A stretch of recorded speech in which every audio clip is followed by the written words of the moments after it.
Guess what day it is? Huh? Hump Day? Good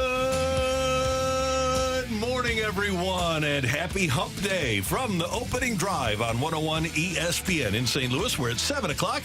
Your time check brought to you by Clarkson Jewelers, an officially licensed Rolex jeweler, with Brooke Grimsley and Danny Mac and Matthew Rocchio. I'm Randy Karraker. Great to have you with us on a Wednesday morning, a sunny morning in St. Louis. How are we doing, kids? Oh, doing great. It's Wednesday. It's Hump Day. It's Friday. It's beautiful outside. It's Friday. Friday for you, Brooke. That's right.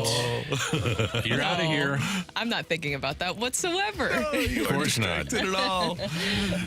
Good.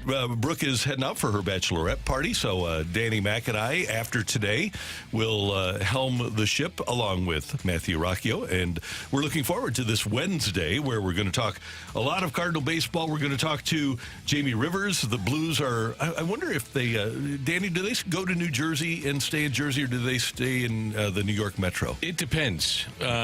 Some years they do, some years they don't. I'm not sure what they're doing this year, but it changes year by year. Football always stayed in Newark. Yeah, so in New Jersey, I think we may have stayed. Where did we stay? It was out by the Meadowlands. The arena, the old arena, was out by the Meadowlands. A lot of times during that time that you'd stay in Times Square. Yeah. And just hop on a bus and get there, and might have to leave a little bit earlier, but the traffic was always so bad that you had to leave way earlier than you thought. Yeah. Because then you're caught. Man, for the Super Bowl there in New Jersey, there was absolutely no chance of me staying for the game. You didn't want to stay for the game? No, I came home on Sunday morning because getting to the game was brutal. That was the Seahawks and Broncos, is that correct? Mm-hmm. Yeah. Did Peyton got blown out in that game? Yeah. Blowed out. Yes, sir. Yeah. So here's what we've got. We've got Ask Uncle Randy coming up at 7:15. That will be fun on this March 6th. So you can get your text in now to Ask Uncle Randy. The Cardinals' top 30 prospects are out. We're going to be talking about that. We're also going to talk about the Cardinals' starting rotation for 2024 as the season gets underway. But we're going to start with your St. Louis Blues. And here's a really cool thing. On my sheet right here, it says the Blues won. So I'm just going to go with that. And I'm going to... You're throwing rock under the bus. Mm-hmm. Yeah. Pretty much. Throwing rock under the bus. Oh, no. Rock didn't make this sheet up. I did. Oh, well, you did. Okay. Oh, no. I filled it in. That was 100% me doing that backwards. Okay. Well, I was going to go with a Blues victory anyway. Don't put up with that, Rock. Get on Randy and say something. I mean, but I made a mistake. What am I supposed to do? Yeah, but mistakes are allowed. Yes, they are. Wait, what? We make a lot of them. Yeah. Oh, baby. They are allowed. Okay, scoreless first period. Joel Hofer, great for the Blues in the first period. The Blues generally great in the first period. In the second period, 1:21 in, it was Alexei Toropchenko. Sod ends up spinning down. He blew a tire as he caught an edge, hit the deck, and the puck coming back the other way. Intercepting its neighbors. 2-on-1 Blues. Toropchenko with Shen. Toropchenko shoots, he scores! Toropchenko rips his 11th of the year. 1 minute, 21 seconds into the second period. It's 1-0 St. Louis. I kind of think Alexei Toropchenko is a player you can win with. I would keep him, and I would imagine there's teams calling on him. I would imagine there's teams calling on a ton of the Blues, and just, with what's transpired here, the Blues just 19 days ago held a 4-point lead for the second wild card spot, and how much things have changed, and I'm sure we'll get into the trade deadline, but I'm with you guys. I think Toropchenko is somebody you build around. I think so, too. I just thought it was interesting during the ESPN broadcast. I don't know if you guys heard this last night, but they mentioned possibly using Toropchenko as trade bait. I wouldn't like that, honestly. He's a guy that I want to keep here in St. Louis. Agreed. And if you move him, you better get a lot for him. Another of the Blues' young stars scored at the 8:30 mark. And back to the near corner as they center in the slot right there. Nelson denied by Hofer. Good defense in front by Buchnevich. And Thomas clears for the Blues. Enters the New York zone. Looking for the trailer from the bench. Scandella towards the goal. It's blocked down. They knock it away. They score! Great work by Brandon Saad to strip the defender. He finds Kyrou. And the Blues have made it 2-0. 11:30 to go, period number 2. Cairo from Sauter and Scandi. It was 2-0 Blues at the 8:30 mark of the second period, but then Kyle Palmieri scoring at the 12:32 mark. Jean-Gabriel Pajot scoring at 17:47. Tie game heading into the third. Bo Horvat scoring in the first minute of the third, and then Matthew Barzal with an empty netter, and it was a 4-2 final. Oh, womp, womp. Yeah, womp, womp. How much are you guys saying with this game is that it was back-to-back, so you saw in the game the other night where obviously a lot of your top guys had a lot of minutes, and this was just a little bit of them being worn out? Or you know what's happening right now. The trade deadline is literally at the end of this week. They should be playing at a high level every single night. They should, but I think this is just who the Blues are. I get that they were tired, and every team has back-to-backs, and the Blues, heck, when they were at their best, they would win a lot of the back-to-backs. I think the Blues now, this is just a team where you never know what you're going to get. Margin of error is slim, and this is who they are. And so I'm sure if you're Doug Armstrong, you're listening on everything at this point, and it gets tougher when you look at this. I mentioned 19 days ago, the Blues held a 4-point lead, second wild card spot. A win against Nashville would have put them up 6 points with 2 games in hand. Yeah. And that was the game on that Saturday afternoon at home. And now Nashville has a 9-point streak. The Blues have gone 3-5-1. And when you add it up, the numbers don't look good for St. Louis in terms of making the playoffs. And at that point, you know what? You're listening on everybody. I would go back to that Nashville game too, Danny. That's the game that I look back where that was a chance for them really to storm ahead. And if you look at what Nashville has done since then, they have been on a tear. If not one of the best teams in the NHL currently, it makes you wonder how different it would have been if they were able to come away with a victory then. And one thing to remember as you go towards the trade deadline, no trade clauses. You know, there's a lot of guys that have no trade clauses, and then the summer of 2025 becomes very important. Not this summer as much as maybe the summer of 2025 when you can wheel and deal a little bit more. But the Blues are in a really precarious spot because there's not a bunch of players you can go out and get that are going to, because of the money situation, that are going to make them better next year. And can fans live with 3 straight years not in the playoffs? I'm including next year. That's tough on a fan base, and that will upset them. But there is hope on the horizon. Going back to that Nashville game, and you hate to rub salt into the wound, but remember Ryan O'Reilly took over in the third. The Blues were in control. Awesome now. He's a point-a-game guy in his last dozen games, 12 games, 4 goals, or 6 goals, 6 assists. He's a +7 in those 12 games, and he's just been playing great, averaging a little over 18 minutes of ice time a game, even at his age. He wasn't used up as I thought he was. I really did. I thought he was used up last year. But he's got a new life, and he's playing great for Nashville. He O'Reilly really is. And that's the thing that's always hard to see, right, is to see Ryan O'Reilly go on to do that, not just because of his playing capabilities, but also the leadership that he would bring into the locker room. Yep. I'm not saying that maybe is completely missing, but you can definitely tell that there's been a big shift in leadership over the past few years with the Blues, with the amount of those guys who have exited. Yeah, the Blues are at New Jersey tomorrow night, and they'll keep things going. 5 o'clock pregame tomorrow, 6 o'clock faceoff. Dan mentioned the words margin of error. Not too high for Dayton. 25th ranked Dayton hammered SLU at Chaffetz Arena 100-83. Dayton was a 9.5 point favorite coming in. The margin of error for 13th ranked Auburn, not that great. Auburn 101, Mizzou 74. Mizzou 0-17 now in the SEC. It was a 5-point halftime deficit, and Mizzou loses by 27. And the margin of error for the 3rd and 12th ranked teams in the nation, a little higher. Number 3 Purdue over number 12 Illinois, 77-71. I'm a fan of the SLU and Mizzou basketball programs, but they are beyond bad. They are just brutal this year. Both of them are. They are. And we had Travis Ford on yesterday, and Travis is always very candid with what he's talking about. And my biggest takeaway from the conversation, I don't know if it was for you guys too, but just how different college basketball is now and navigating it, especially with his program and how he will need to use NIL even more so and the transfer portal moving forward. SLU shot 51% from the field. You'll take that. They were 94% from the foul line, and yet they give up 100 points in the game. Now, Dayton did go on a 21-3 run to end the first half. SLU was out-rebounded 27-9 in that first half. They're now 4-13 if you're keeping score at home in the A-10, 11-19 overall, and just a half game over George Washington for the bottom spot in the A-10.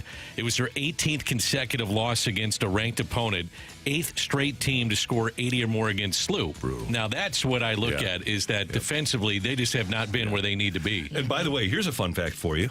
Dayton was 18 of 33, 54.5% from three-point land.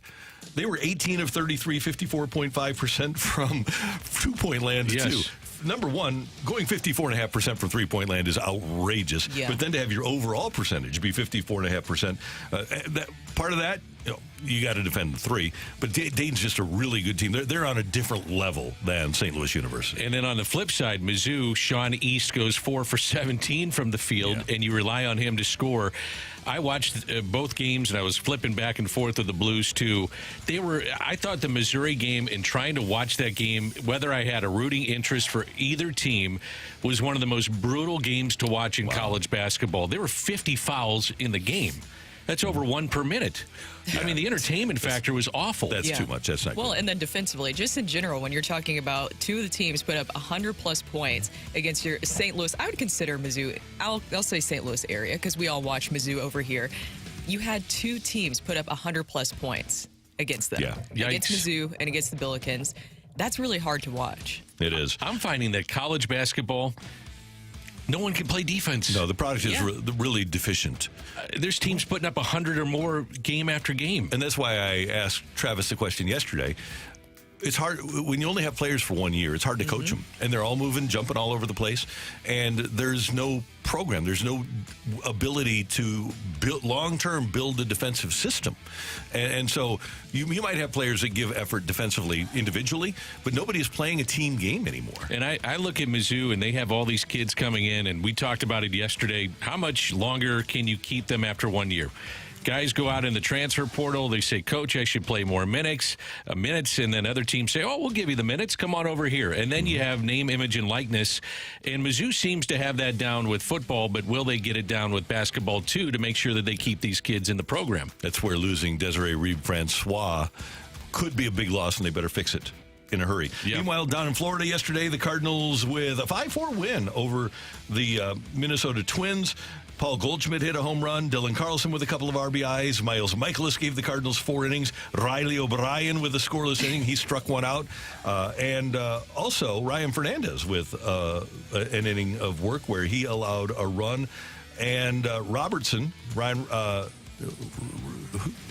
first name. I always get these guys messed up. You're thinking Ryan Robertson, the great player from St. Charles West. I am. Robertson's from, he came in the deal for Tyler O'Neill. But anyway, Robertson gave you a scoreless inning with a couple of Ks, too. Oh, no, Robertson was the Rule 5 guy from Boston. Correct. I got confused with the Boston guy. That's right. Well, I've been telling you guys, Riley O'Brien is a really, really exciting pitcher. I think that he definitely makes the team. What do you guys think about that? I think that he's going to be a big part, possibly, maybe not a big part, but potentially down the line, maybe a high leverage guy for you in your pen. Swing and miss. I think so. It's Nick Robertson, by the way. I'll tell you, Brooke, you were on this from day one with this guy. You thought he was going to be one of the guys in the bullpen, so you're all over it. I'm really excited. Yes, yeah. So I like to see it work out. I just think that obviously the Cardinals were talking about their pitching philosophy changing to swing and miss. Riley O'Brien fits that profile, and so far I like what I've seen from him in spring training. And the way that things are going with their rotation, you better have a good bullpen. Yeah. Because who knows how much longer I say much longer, who knows how long some of these starters are going to go in these games. That's a concern. Yeah. And the Cardinals did send 10 players out to the minor league camp yesterday, among them Tink Hence and Moises Gomez. All right, we're off and running here on this edition of the Opening Drive on 101 ESPN. Brooke, Dan, Randy, and Matthew. And coming up, we've got Ask Uncle Randy. You can text in 314-399-9646, 314-399. Yo-ho! Getting a little bit warmer out there, kids. What are you thinking of doing? You got some ideas for the spring? Well, if you don't have any, you can text us, and we'll provide you with some ideas. We've got thoughts here on the Opening Drive. Ask Uncle Randy is next on 101 ESPN.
Hey everyone, it's Brooke here, and this year we decided it was time to make a major upgrade to our home by updating our bathroom. We have this house in U City. It's over 100 years old, and we absolutely love it, but we don't love our main bathroom. But this is really the first time we've done anything like this before, and so we decided to reach out to one of our great sponsors here of 101 ESPN, and that is EMB Granite. EMB Granite's team visited our house for a free consultation, and they came up with a vision of how to really transform our bathroom. My favorite part of working with EMB Granite was stopping by their showroom to explore their large selection of in-stock custom countertops and all of their cabinet options. It was so much fun picking out the colors we wanted in our bathroom. Jen was the one who was working with us, and she is just fantastic. She had so many ideas for us that really just fit within our budget. And that's what they've been doing there at EMB Granite for over 20 years, just turning visions into realities. So schedule your free consultation by calling 314-645-9300 or go online to embgranite.com or stop by their showroom today, and make sure you mention that I sent you.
On 101 ESPN.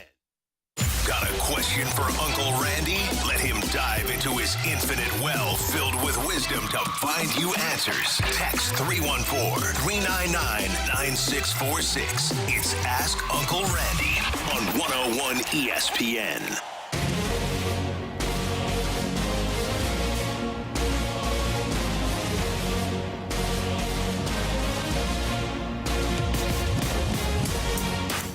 Time for Ask Uncle Randy. I've been around, you know. And we do appreciate your text. Hey, if you've got a job situation that you need handled, if you need Uncle Randy to provide you a little bit of advice, this is a place where you can go. It's your safe space.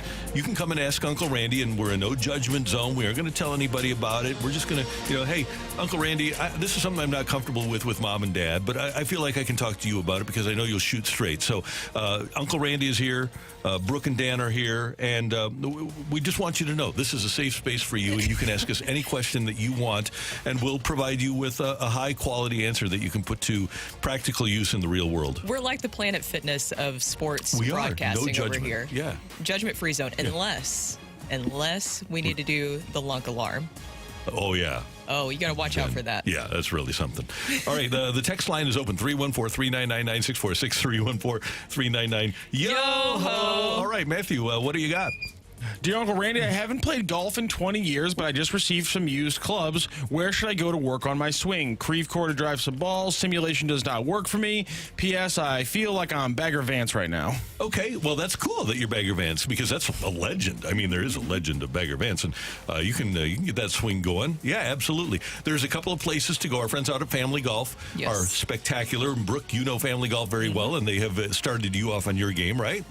Great driving range over there, and also they help you with so many different things. Good coaching. So nice. So I would highly recommend. Shout out to Adam Betts, who runs. He is the owner and proprietor of One Family Golf and Learning Center located in Kirkwood. Absolutely. And then I have a spot down at Crystal Springs Quarry. It's down right across the street from Creve Court Park. And I go to Nash Haxel, and he's been my guy for years. And Nash is a guy that can tune up your swing in a hurry. So those are two places that you can go just to tune up your swing. But I'm glad you're starting with some clubs that somebody gave you, because if you have the choice, okay, not really. I was going to say, if you have the choice between spending $1,500 on clubs and lessons, spend them on lessons. But you know what? Clubs make you so much more confident. And so, yeah, and our friends, again, You got to have a good feel. You do. A Golf Discount of St. Louis, they'll get you all fitted up if you want to buy clubs, too. But Golf Discount of St. Louis, O'Fallon in South County, and now in Edwardsville, Illinois. Oh, by the way. Oh. Cha-ching. Thank you. I wasn't going to do it. I'll just let you do it. Okay. But I'm glad that you have clubs. I'm glad that you're taking lessons. Once you start lessons, text us back. And you know what? If you take 2 lessons, you'll be as good as me. So we'll go out and play. And how good are you? Danny, I'm making the move from woefully mediocre to mediocre. So you can get out and play with you. Yeah. It's not the quality of the golf. It's the quality of the people you're around when you play golf. And that's the whole point. People are always scared to go out and play, and I get it. You're nervous. You may not hit the ball that well. It's the quality of the people and the time spent. The last time I was with Brett Hull, and Brett Hull has played everywhere. I said, where was the favorite place you ever played?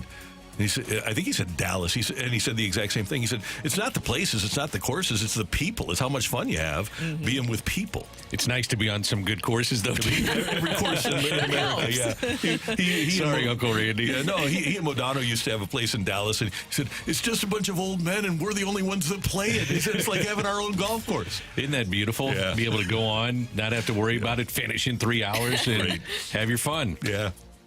My 30th birthday is this year, and it's the same weekend as my cousin's wedding. I don't have anything planned yet, but I imagine I'm going to do something big, and the RSVP for the wedding is coming up soon. I'm not that close with my cousin. Should I just bail and celebrate my wedding or celebrate my birthday? If you're not that close, and this is the operative phrase here, yes, because it is your birthday. Your cousin should know it's your birthday. And if you would rather have fun with your friends, get them a gift. Just hop on the registry, get them a gift. They're going to mind. I'm going to be honest with you.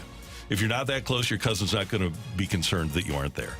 So you do you, and have fun for yourself. Don't worry about the wedding. That's my recommendation. Don't worry about the wedding. No, if you're not close with the cousin's, nobody's going to say, oh, he wasn't there, right? If you're not that close, nobody's going to... all due respect to you, nobody's going to care that you're not there. You're having fun. Believe me, they aren't going to care the next day whether you were at the wedding or not. You're expendable. Yes, you are. It's like you go to a party and you don't show up. No one really makes a big deal of it. Yeah, and you know what? You aren't expendable for your friends and your birthday, and it's a big one, milestone birthday. It is. So yeah, you do the thing that is best for your life. Don't worry about those people that you aren't close to. It'd be different if you were really close to your cousin. Then I would have a different opinion. But if you're not particularly close to the cousin, don't worry about it. Just get them a present. That's what I was going to say. If you're close, then yes. But getting a gift off the registry would be nice. Yeah. Dear Uncle Randy, I work construction and I get paid hourly, so if I don't work, I don't get paid. My wife is a teacher and has spring break next week, and she wants to take the kids on a little mini vacation. How do I explain to her that I need to work so I can make money and I can't afford to take days off? The thing is, if you are paycheck to paycheck, then it shouldn't be a very difficult explanation. Say, hey, I would love to, but I can't make it. I have to work. Now, if she wants to take the kids on a mini vacation, and you can't make it, 2 or 3 days. I would say, hey, babe, I would love to go, but we just can't afford it. So why don't you guys go enjoy yourself, and then I'll see you when you get home. And maybe we can do something during the summer or when we're a little bit more established financially. Yeah, I agree with you. I think that maybe just like a little trip for them, if they do want to go do something, get away, I totally get that. And it doesn't have to be something big. And then you can say, let's plan for something, save some money up for a bigger trip later on, and have it planned out a little bit more. I got something off topic. Okay. So today I went and got everybody donuts. You did. You're awesome. Okay. I don't mean to, pat on my back for myself. No problem. No, Give me thank you, Dan. You're welcome. Oh, thank you, Randy. Randy is Now I literally just coughed up a patting his donut from Randy hitting me hard in the back. No, you didn't hit me hard. You know how lucky we are to come in here and talk sports. I was thinking about someone that I watched had a very difficult job, and they're going to do that job. And I was not in the best of moods. I was having trouble with my keys. I was having trouble with my phone. Did I leave my phone at home? And I thought, what the hell? This ain't that bad, man. For you, I'm glad you did that. Yeah. I feel the same way. The problems, and I don't want to say this to be condescending or to blow up what we do, but it's true that every problem I have is a first world problem, and I got to be thankful. You know, got to be thankful that I don't run into a lot of the problems. You know, I'm not dealing with, let alone job issues, but. My family is healthy. No, right, exactly. But the family is healthy, and I think sometimes we live in this country and we tend to look at the worst, and we should think about the fact that it could be a lot worse. No doubt. And we are fortunate. You're right, Dan. I'm glad you said that. Yeah, I agree with you guys. I feel very lucky to be able to do this and work with you guys every single day. It's been so stop, great. Brooke. Well, yes, I'm I'm serious. Now I get a pat on the back, Dan. How about that? I'm going to do a Randy here. About a week back. Okay, I'm done with it. All right. So that's got to substitute a yo. No, it doesn't count. No. Yeah. So, by the way, it's how first world could you be? Could you be any more first world than having Cabana Boys at the pool? What? I don't know what you're talking about. Are you really having Cabana Boys? What's on the text line? Let's get back to good for you, Brooke. the advice things. What's going on here? Sorry, what? No, text line. Do you want me to start reading for you? Dear Uncle Randy, should I leave work early in golf today? Let me check the temperature and the. It's going to be like 62. I see the sun. Go ahead. Again, if you can do it, I would suggest, leave work early, get yourself, tea time at 2 or 3, 61 degrees and sunny. Yes, if you can get out, go for it. Can I ask you a question, Uncle Randy? Yes, so I'm going to go play golf with Jay Delsing today, and we may or may not put some money on the line. Now, I'm going against a guy that the other day shot a 64. Now, I get a lot of strokes, but the way I look at it is that he's taking me out to a place that normally if I went on my own, I'd be paying for. So I just look at it as instead of doing that, I'm paying Jay. Yeah, that's okay, right? That is the way to look at it. That justifies it. And you're actually saving a few bucks, probably. Probably. Yeah, so, depending how poorly he plays. Yeah. So I just get my butt kicked. Yeah, but no, I think that is a great approach to take. Just look at that as, paying for golf. For golf, yeah. Yeah. Okay. Thank you, Uncle Randy. You're very welcome. Dear Uncle Randy, how do you break up with a friend, someone who is a taker, but really brings little to the friendship? Do you just ghost them? I'll try to explain, or do I try to explain, or do I just make excuses until they get the hint? Yeah, I think ghosting is the best way to go about it. I really do. Just if there is no reciprocity, if you aren't getting anything back in return, if you're not getting something out of the friendship and you're putting everything into it, just ghost them. Completely ghosting might be tough, though, because you don't think that they'll text you and be like, hey, if this person's a taker, then they're expecting to take a lot from you frequently. So then they're going to text you being like, hey, what's going on? Can we hang out? Then what would your response be to that? Yeah, sorry, I'm busy. And just keep doing that over and over and over again. That's tough. You got to have. What happens if you run into him and you're out and you said, I'm Good busy. call, Brooke. And then all of a sudden you run into him at a party or something like that? Uncomfortable. I know. But that's where you explain, because they're really not a great friend if they're a taker, right?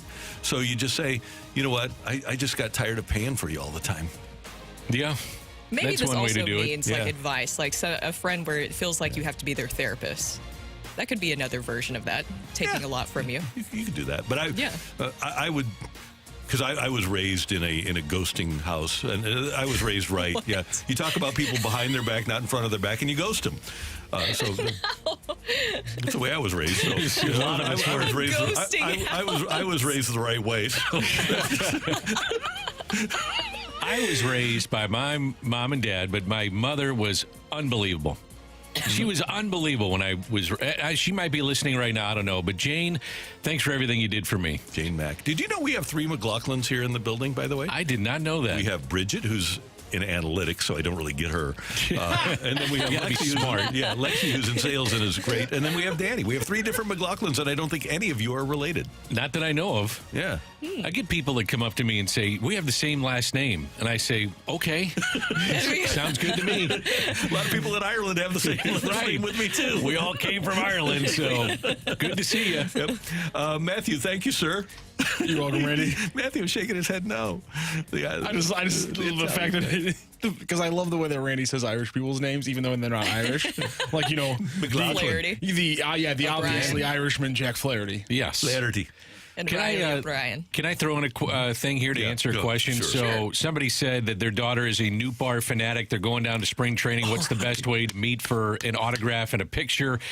They pull in and out basically at the same place with their cars. And they said they're going to have a sign. I would be shocked if you're waiting there after a game that he wouldn't stop and sign. A lot of guys sign down there. Also, if you get to the ballpark early, go in early. They come in down the left field line, so you're right by the bullpen, and there's really no screens there to prohibit you from throwing out a sign to get signed. So make sure you do that. Yeah. What does this make his daughter, who's a Newt Bar fan? Well, she's part of Newt Nation now. She's a Nutty Newter. One of the Nutty Neuters of Newt Nation, which everybody in this room, and I mean everyone, is a part of Newt Nation in this room. No, we're not. Of Nutty Neuters of Newt Nation. Don't throw me in there, Brooke. I just, I try to take down the middle. Down the middle. Thank you, Matthew. Hey, Randy. And thank you very much for the text. We do appreciate him. And you won't find a more congenial or friendly Cardinal than Lars Newtbar. He's great. There's a bunch of guys that are like that, too. It's early in the season, so they're not rough and gruff yet. Depending on how the season's going for them individually and the team, you might get a little bit of a pushback, but not with Newt. I would be shocked if he didn't stop and sign. Yeah. Coming up here on 101 ESPN, the Cardinals' top 30 prospects list was revealed yesterday, and there was an interesting common thread among 7 of those players. That's next on 101 ESPN.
This is Rocky with your Sports Center update, driven by Johnny Londoff Chevrolet and Johnny Londoff Autoplex. The Blues fall in the second half of their back-to-back to the Islanders 4-2. They jumped out to a 2-goal lead early in the second, but then let it fall apart, including the empty netter to cap it off for the Islanders win. They will face off against the Devils tomorrow in New Jersey with a Thursday night game. Also last night, college basketball, a couple ranked teams in action. Doesn't go so well for the teams you root for in this market. Number 25, Dayton, 100 over SLU, 83. Number 13, Auburn beats Mizzou 101-74, and number 3, Purdue comes out on top in the Big Ten battle against number 12, Illinois, 77-71. Also yesterday, Cardinals in action beat the Twins 5-4. They're back in action facing off against the Astros today with a 12:05 first pitch. That is your Sports Center update driven by Johnny Londoff. Find a road shop 24/7 at londoff.com and londoffautoplex.com.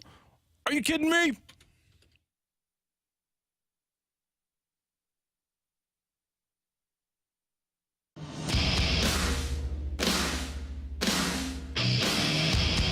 MLB Pipeline is releasing their top 30 prospects for every team this week. And MLB Pipeline is not the Cardinals. This is a minor league observational unit put together by MLB.com. So this is not the Cardinals that are putting together their list of the top 30 prospects. But one thing stuck out to me, Brooke and Dan, as I perused this list for the first time.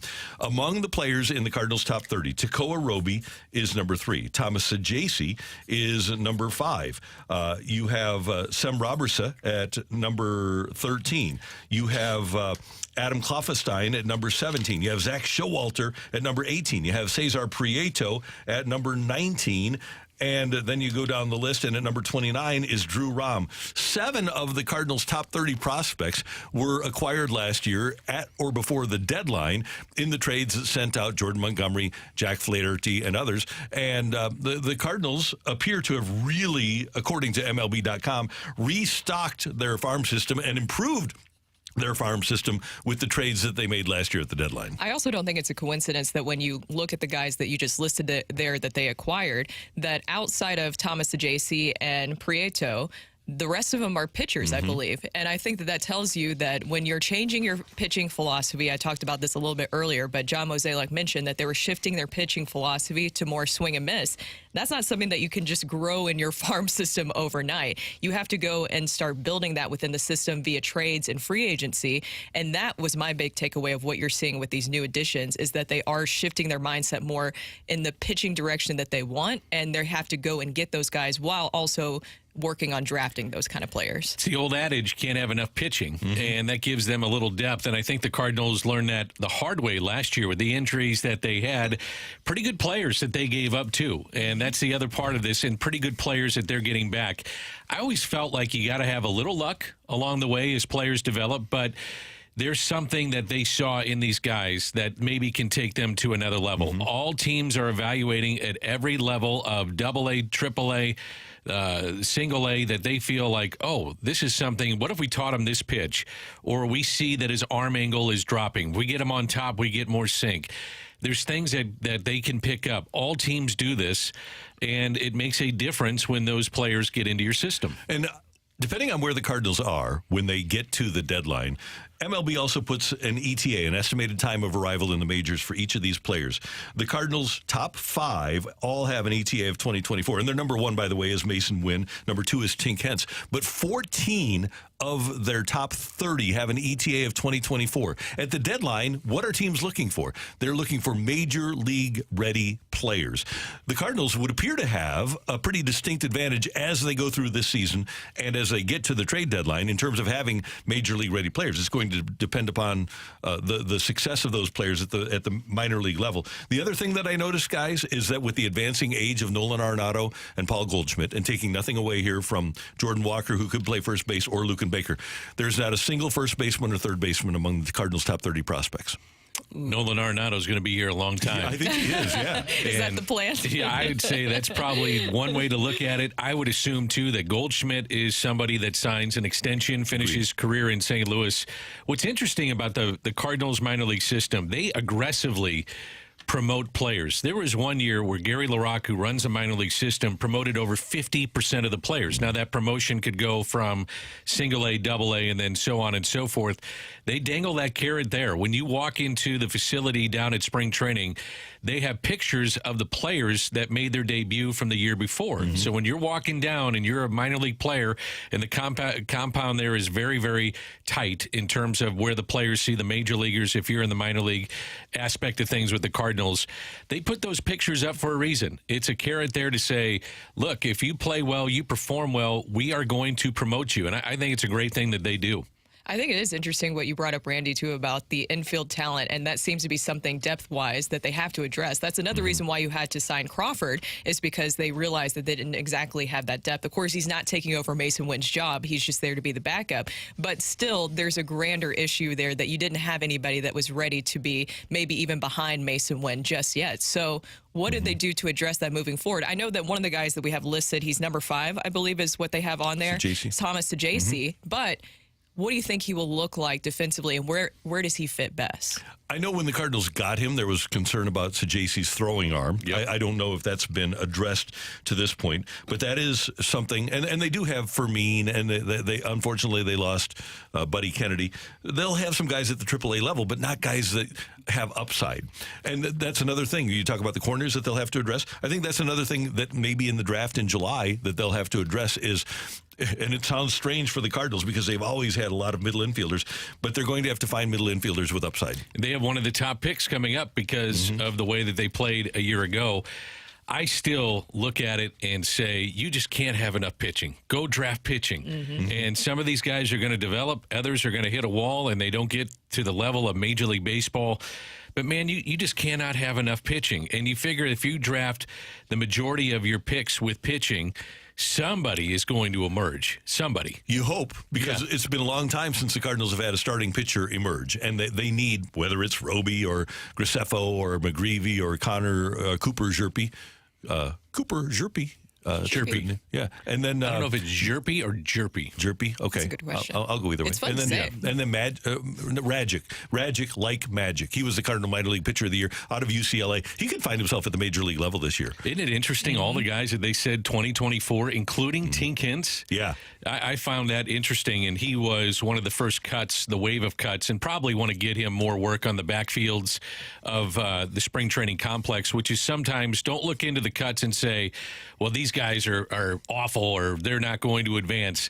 That's not necessarily the case. They want to get those guys stretched out on the backfields that they wouldn't get with a major league camp. And I know that he pitched the other day, but he has been dealing with a little bit of shoulder issues they had talked about during spring training. I want to go back real quick to when we were discussing the infield, because we got in a couple of texts, one from the 573. Couldn't Gorman, Sajasi, or Donovan play third? I think Gorman makes sense at third, possibly in the future.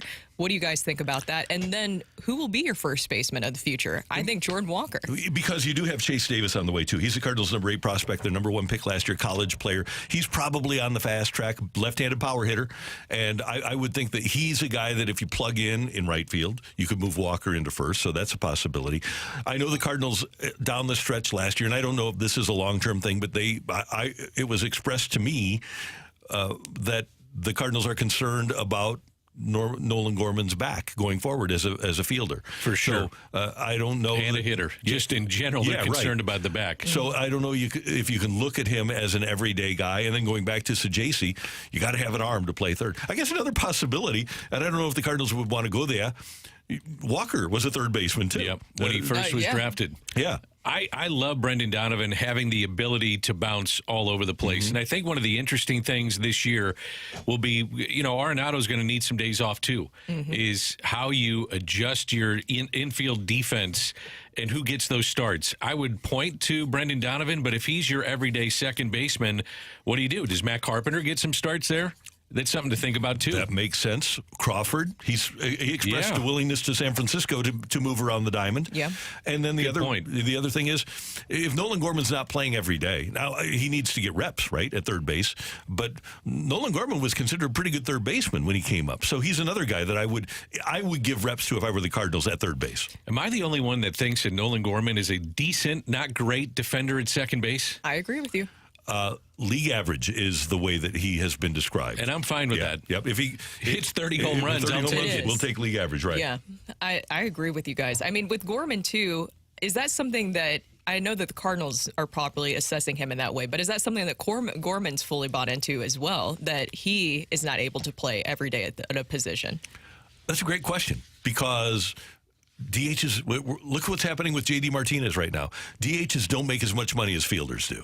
And when he becomes a free agent, he's going to want to have that in his pocket that he's been a fielder. I'm sure he believes he's an everyday player. Yeah. I think the one thing you look at, though, is power is looked at if you can find it from the left side of the batter's box, people will find a position for you. These guys aren't falling off trees, man. I got a It's name hard for to get you. them. I got a name for you. A guy that had a longer career than he should have, but because he was a left-handed power hitter, Mike Moustakas. There you go. Perfect He made example. a ton of money. Yeah. You know? Perfect example. Yeah. So, he did it because of his bat for a couple of years. He couldn't play defense at all. Cincinnati, he did it with Milwaukee. He had great years in Kansas City. Right. Yeah, it makes sense. Yeah. Coming up, we've got Take It or Leave It. Send in your text to the Air Comfort Service text line, 314-399-9646, 314-399. Yo-ho. Yo-ho. See you only next on 101 ESPN.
Hey, it's Danny Mac for Stewart's American Mortgage. Before we get into the nitty-gritty of what we're going to talk about, Stewie, I just want to know, how's your day going? Is it going okay? It's going absolutely fantastic. Beautiful outside. How's yours? Oh, mine is going great. We're off and running here on the opening drive. Hey, what's going on right now with today's reports? Well, today Fed Chief Powell is going to make comments about the status of inflation, interest rates, cutting them, raising them, breaking them even. I think what's going to happen here is based on recent reports of up and down. Sometimes inflation's up, sometimes inflation's down. Job reports are good, job reports are bad. I don't think they're going to do anything. They want to wait and see if things stabilize. That's not great for interest rates. But what you need to listen to is what they say, not what they do. If they say that they're going to cut interest rates in the near future, interest rates will drop. If they say, you know what, we may have to raise them, you're going to see a pop. So before they talk, if you're worried, lock the interest rate in now. Do you cash out refinance, or even if you do a rate and term, we just refinanced somebody that was in the sevens that closed 3 months ago, you can get a better rate right now before he talks. Don't risk it. All right, buddy. Thank you. Stewart is your guy. He makes it easier for our listeners. Any questions on rates, the industry, the trends, give Stewart a call. Call him directly on his personal cell phone, 314-324-4440. Again, 314-324-4440. Or, as always, you can Google the Bagel Loan. NMLS number 226715.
send it right back. Get your text into 314-399-9646 and give us your take it or leave it. Brought to you by Gloria Lou Realty. Visit GloriaHasTheBuyers.com and start packing. That's my final offer. Take it or leave it.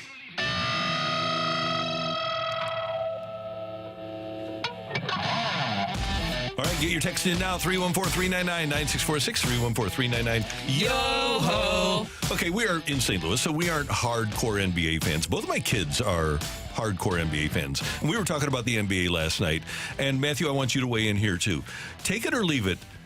There are 7 teams from the West that wouldn't surprise you if they wound up in the finals. Minnesota, OKC, Denver, the Clippers, the Suns, the Lakers. So I guess 6. Minnesota, OKC, Denver, Clippers, Suns, Kings, and Lakers. 7. Take it or leave it. I'm going to leave it. I like the Clippers, I like OKC, and I like the Lakers. Those would be my 3. So I'm not going to take that many, Randy, but I will say this. I agree with you that it is wide open in the West for sure. I'll take it just because, well, no. I'm okay-ish in being a Thunder fan. I kind of like the Thunder a little bit. They're legit. But I don't know if I can take that many. Okay. You're going to bet against the Beard? I mean, you can't bet against him. I've got the Clippers in there. I know you do, but I'm just saying you can't bet against him, Randy, because he comes ready to play. He does. Here's the thing, though. Minnesota and Sacramento both play defense. You know, the one team that I don't know about of that 7 is Phoenix, because I don't know if Kevin Durant looks tired now. So what's he going to look like come playoff time? Now, he turned it on in overtime last night, and Phoenix held off Denver and won the game. Matthew, weigh in here. Actually, I have a slightly different one. That's the Pelicans are the only playoff eligible team in the West that I don't think can win a title. Okay, there you go. I think the Mavericks could do it with Luka. I think the Warriors could get hot with a really healthy version of their roster, and they could do it. Honestly, it's only the Pelicans in the West that I don't think could ever cobble together a championship team this season. My thing with Golden State, and I love them, I just think they're used up. They played so many games, and they're all so old. Well, the nucleus is so old, relatively speaking, in basketball terms. But, yeah, I think it is wide open. I think the West, if you're somebody who tunes into the NBA come playoff time, the West is going to be really competitive. Thunder are probably going to be a top 4 seed. They should be number 2. Although Denver's making their move, that was a tough loss last night at home to Phoenix. But, yeah, Minnesota and Oklahoma City, both of them are legit. And, by the way, Matthew's guy, Rudy Gobert. I'm just saying. He's got a team. He's a key cog in a top team. He's important. They play defense. I tell you what, they can play some defense. Is there a better group that has a better group of 2 big men than Cat and him defensively? No. There you go. All right, I'm going to switch gears a little bit because lost in all the news of Sonny Gray yesterday as we were waiting to hear what his status would be. Ollie Marmol gave a little bit of an update on Tommy Edman. I don't know if you guys saw this or not, but John Denton of MLB.com, he tweeted this out yesterday. Ollie Marmol saying that Tommy Edman resumed playing catch and hitting off a tee today. The next steps, hitting with front toss and coach pitch, Marmol said. Edman was recently shut down for a period upon experiencing pain in the wrist. Take it or leave it, guys. He will not be ready for opening day. Take it. Especially when I hear pain in the wrist. That is not the best update that you want to hear, that he's still experiencing that. You got 22 days until opening day. Not enough time. It's going to be tough for him to get ready. And certain players say that I'm going to get ready right away. I only need a few at-bats. The problem with that is that you get buried early on because you truly aren't ready. I don't want to see that. And, guys, he had his surgery in October. Yeah. October, November, December, January, February. We're in March. We're 6 months. So is 2.5 weeks going to make that much difference in trying to rehab? I've had wrist surgery before. It doesn't happen overnight. It's tough. It is. It's very fall tough. off a ladder. But that's true. That is true. This might be a little different surgery than the one you had. I would rather him wait, is the thing. Yeah, I would rather him wait and be fully healthy than push it. I've never been the same hitter. I'm going to go with basketball, not on the pro ranks. I have a couple of daughters, so I follow women's college basketball. It's now averaging a bigger amount of viewers than men's college basketball on Fox. It's up 48% this season, 60% across all national networks. Take it or leave it. The NCAA has to find a way to pay Caitlin Clark, make her change her decision and stay at the NCAA. Totally take it. I will take that. That is the Caitlin Clark effect that you're seeing currently right now. She's the reason why everybody is tuning in. Well, and here's the thing. We saw her last year and we see her this year. When's the last time we've had an opportunity to get to know a good college basketball player? I guess Purdue's Eddie is a guy, but somebody as charismatic as she is. It's been a long time since we've had a chance over the course of 2 or 3 or 4 years to get to know a college basketball player. I think you find those stories at the NCAA tournament. You know, like Curry, like when he was doing his thing at Davidson, you like, who is this guy? And Davidson and what's happening? You have these upsets along the way, and you learn a little bit more about the players. Now, I think these numbers are going to change that I just gave when the NCAA men's tournament rolls around. That's a given. But it seems like if you have upsets, you learn a little bit more about the players or a coach that you normally wouldn't think about. Absolutely. Did you see the story that Fox was reportedly considering having an NIL deal for Caitlin Clark? That's what I'm talking about. She's that important for the college game, but if you take the money out of the equation, she's an athlete and she wants to compete against the best in the world. And that's what most athletes say. Yeah. One of the other interesting things, and Matthew, let me give you 15 seconds here, is if she would come back, it's kind of surprising that they didn't for this senior year. Why not have, kind of like LeBron, why didn't Iowa have some of the best women's college basketball players come to play with her? Isn't that interesting? Yeah. And she dishes the ball, too. Yeah. It's not like she's coming down and you know, well, I shouldn't say this. She is jacking up 32-footers. Okay. But she does, though, distribute the basketball. You could have built a super team. All right, Matthew, what do we got? Take it or leave it. Rudy Gobert has an effect on everything he touches. I'll take that. Yeah, that's such a good. And believe me, when that happened 4 years ago, 4 years ago when COVID started, I laughed. I thought that was something that I would have done when he touched all the microphones and everything. Matthew, you've known me well enough. No, that's funny because people legitimately tie that moment to him and Donovan Mitchell's relationship falling apart, which is insane. I would have done that. The lasting memory I have from that is Mark Cuban's reaction that night. That night when it happened, and it was like, holy smokes, this is serious now. Big business. Take it or leave it. Trey Lance is dealt during the NFL draft. I'm going to leave that. I kind of think Trey Lance might be the next Cowboys quarterback. You don't think Dak stays or what? Dak next year, $40, $45, $50 million a year. I know that they love him, but he doesn't really seem to want to show an inclination to help them with the salary cap. So I could see him leaving as a free agent. If you were a player, take it or leave it, you want to help a team with the salary cap. I'll take that. You think so? Yeah, Brady did that, and it worked out pretty well for him. And as it turns out, Brady was the reason. But yeah, I would want to compete. Even Mahomes, at making $500 million, does that. He wants to keep Chris Jones around. You know, and Kelsey said last year in the GQ article, he said, "Hey, my agents talk to me all the time about getting more money." He said, "I like winning." I will say, I don't know if you saw some of the reports, but supposedly, what about Trey Lance going to the Vikings as they're trying to figure things out with Kirk Cousins? Because now it seems like the rumors around Kirk Cousins and the Falcons are heating up. That's going to be intriguing if it pans out in that way. I don't know if I have not had Trey Lance around, though. I don't know if I would want to go there because he just doesn't have enough experience, because whenever he plays, he gets hurt. Yeah. At least the Cowboys know what he's looked like in practice. Dak was really good this year. I mean, there was MVP talk with him. I think that the Cowboys figure out a way to keep him, even if he is not bargaining with the idea of winning, but getting his money. Take it or leave it. Lance Lynn is your opening day starter. I'm going to leave that. I think Michaelis all the way. Yeah, I would say Miles, too. Unfortunately, not Sonny Gray for you, Randy, but I do think it'll be Miles Michaelis.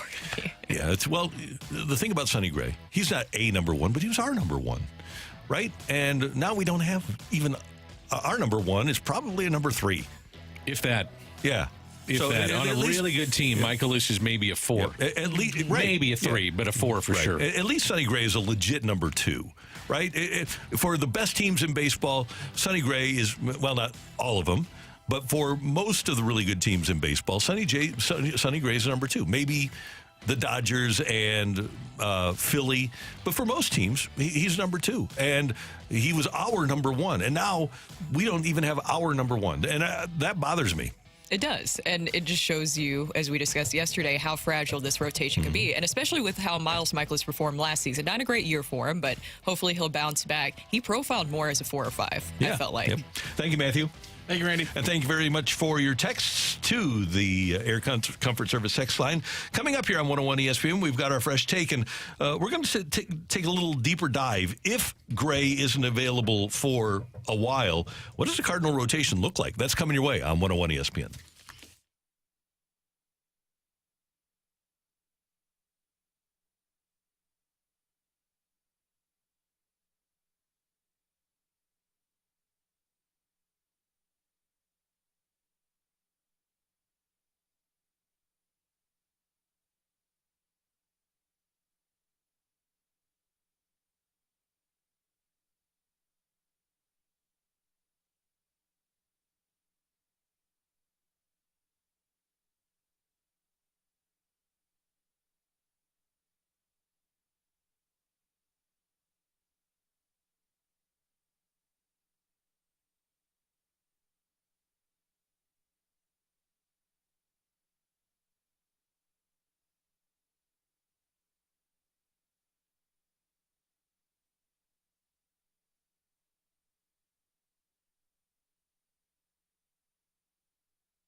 Hey everyone, it's Brooke here for Metro Transit. I want to tell you why I enjoy Metro Transit so much. One, I believe that public transportation is so vital for the area and growing the region. It also attracts a lot of Fortune 500 companies, but also it makes it easy for everybody who just wants to use it. If you want to go to a Blues game, if you want to go to a City SC game, Cardinals are coming up here soon, Battlehawks are coming up here soon. You just have to hop on a Metro link. It's super easy to do. I've done it before. It's $5 for an all-day pass, and even if you don't ride, there's many benefits, right, Randy? No doubt. And Brooke, as we look at burgeoning cities in America, a healthy metro in St. Louis or a healthy public transportation system is key to the viability to attract Fortune 500 companies and get people to and from their jobs. Even if you don't use public transportation, Metro yourself, there are a lot of reasons to recommend it to others. A lot of people can use it even if you don't. It really is a major boon to a city when you have a great public transportation system like we do with Metro.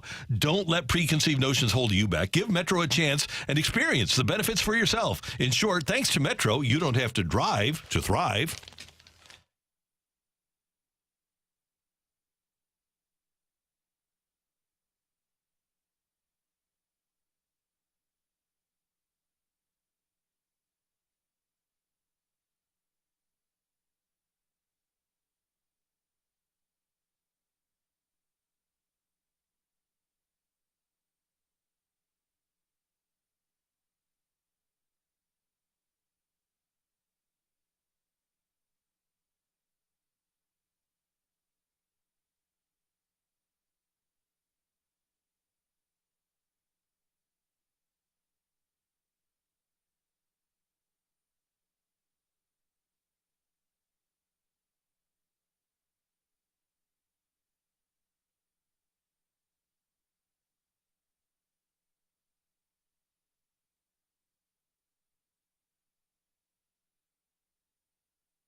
perspective on the day's top stories. It's the Opening Drive's Fresh Take.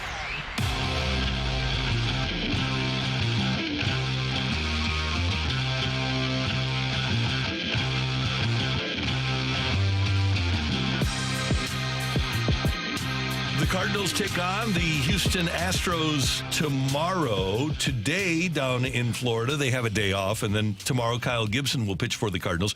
And we've reached that point in the spring where the competition for starting rotation spots is pretty much over. And guys, that's where I wanted to start this conversation, because it looks right now like with Sonny Gray being out, and John Mozeliak said it's going to be tough for him to make it for opening day. So if you go the first week or two without Sonny Gray, sure looks like it's going to be Mike, in no particular order, Michaelis, Lynn, Gibson, Matz, Thompson, Liberatore, if you're going to have a six-man rotation.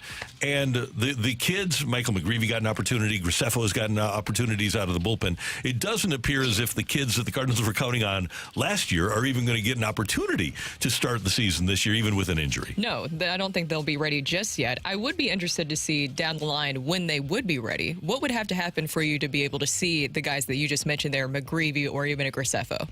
Injury, more ineffectiveness. Injuries. Yeah. I'm with Randy. You said no particular order. That actually would be my order. Okay. It'd be Michaelis, Lynn, Gibson, Matz, Thompson, Liberatore. The only concern I have about that is lining up three lefties in a row. Mm-hmm. And two of those lefties would go against the San Diego Padres. I also need to look at what the Dodgers did against left-handed pitching. They hit 79 home runs and hit 246. And you got Freeman, who struggled at times against lefties. You got Ohtani. Do you really want to pitch to him? You got Jason Hayward. There's some others that are in there. If you kept that order in line, so Michaelis, Lynn, Gibson, Matz, Thompson, Liberatore, and went with a six-man rotation, that would mean that Lance Lynn would start the home opener, by all accounts. And if not, then you have Michaelis starting the home opener looking here in St. Louis, which is something that I think fans are always curious about is, who would start at home on that big day. Yeah. And the Cardinals are just going to have to get by until Gray is available, and hope that he is. If he misses a couple of starts, hopefully he can give him 28, 29 during the course of the season and doesn't run into any more hamstring problems. Going back to the kids, by the way, last year Graceffo only made 18 starts. He had a 4.92 ERA at Memphis, and Michael McGreevy. And by the way, I will say that there are people in the Cardinals organization that look at Graceffo profiling more as a relief pitcher than a starter, even though he was the Cardinals minor league pitcher of the year in 2022, and they thought by the end of last year that he would be ready to get on that runway for the major league level.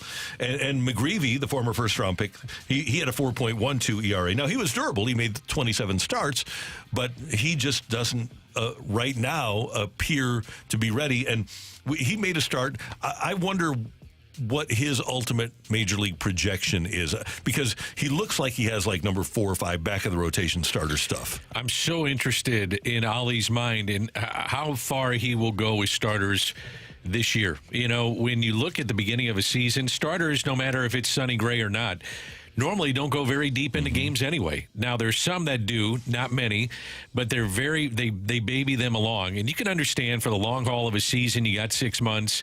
You may not want guys going 7 innings out of the chute. But, man, it puts a lot of pressure on this bullpen, and you're going to see that. And the depth of the bullpen is something that's very important to me. And the Cardinals, philosophically, they're going to have to change a little bit, right? Because why did you bring in Gray and Lynn and Gibson? To give you innings. And you have to, sometimes you have to let those guys deal with adversity and let them give you the innings, even though the adversity is, it might be scary at times, but you have to deal with it. Well, I think that's what you're doing by bringing in those guys. You're signaling that you are willing to do that, is just to let them be able to stay in a game as long as you might need. And now I do feel a lot more confident in this bullpen this season than I did last season. So I feel a little bit better about that. But I do find it interesting when you're looking at the starting rotation. They haven't come out and said this, but I know that they were toying with it prior to the Sonny Gray injury about a 6-man rotation. Don't you feel like at this point to start the season, you have to go with the 6-man rotation with Zach Thompson and also with Matthew Liberatore? And I feel like Matthew Liberatore could fit into that swing man role a little bit. We were talking about the lineup and what you would have in the rotation. I'm not sure you want to go into San Diego with 2 lefties and potentially 3. two, excuse me. You'd have Thompson, you'd have Liberatore.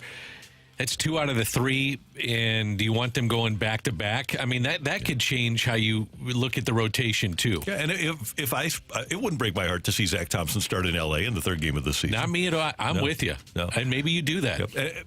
And to your point with those two, with Thompson, Liberatore, and Brooke, your point, if I'm the Cardinals, I'm more inclined to go with a 6-man rotation so I can get more of an evaluation of Thompson and Liberatore. I would like to see those guys pitch, maybe more than if I had Sonny Gray as a guy that could go as every 5th day. Yeah, I agree with you. I think that you have to see what these guys are capable of. I fully believe that Zach Thompson, especially with the backing of the Cardinals this year, saying that they're not going to do what they did to him last year, where they're moving around, starting him in the pen, making him a starter again, setting him down in the minors, bringing him back up, that they're not going to do that. I think that Zach Thompson really could take advantage of this opportunity. Would it shock anybody that at some point Matz is in the bullpen and Thompson's in the rotation? No. Nope. Me neither. I think I'd like to see that. I think part of this is dictated by the money, and you're paying him $11 million. And Randy, you brought up a great point. Andrew Miller was making a lot of money. We were talking about this a few weeks ago, and he was in the bullpen. He was a bullpen guy. Matz has been a starter in his career. I just like how his stuff plays out of the bullpen way better than he does as a starter. Gets in on righties. He's more aggressive. It seems like there's a tick or two velocity that's up because he can let it fly.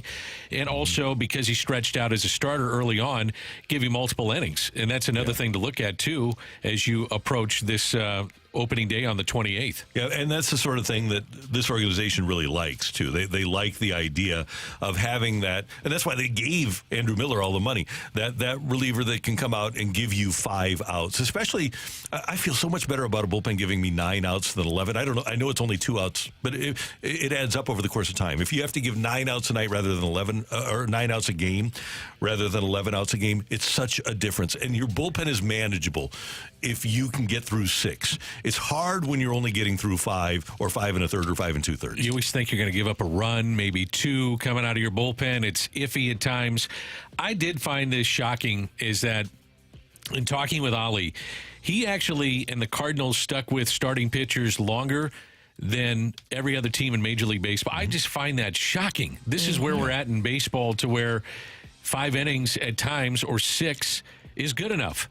And that's not. I mean, I want my starters to go deeper into games. And I think for baseball in general, for the entertainment factor of it, it's better to have your starters go deep in games. It just 100%. is. It is.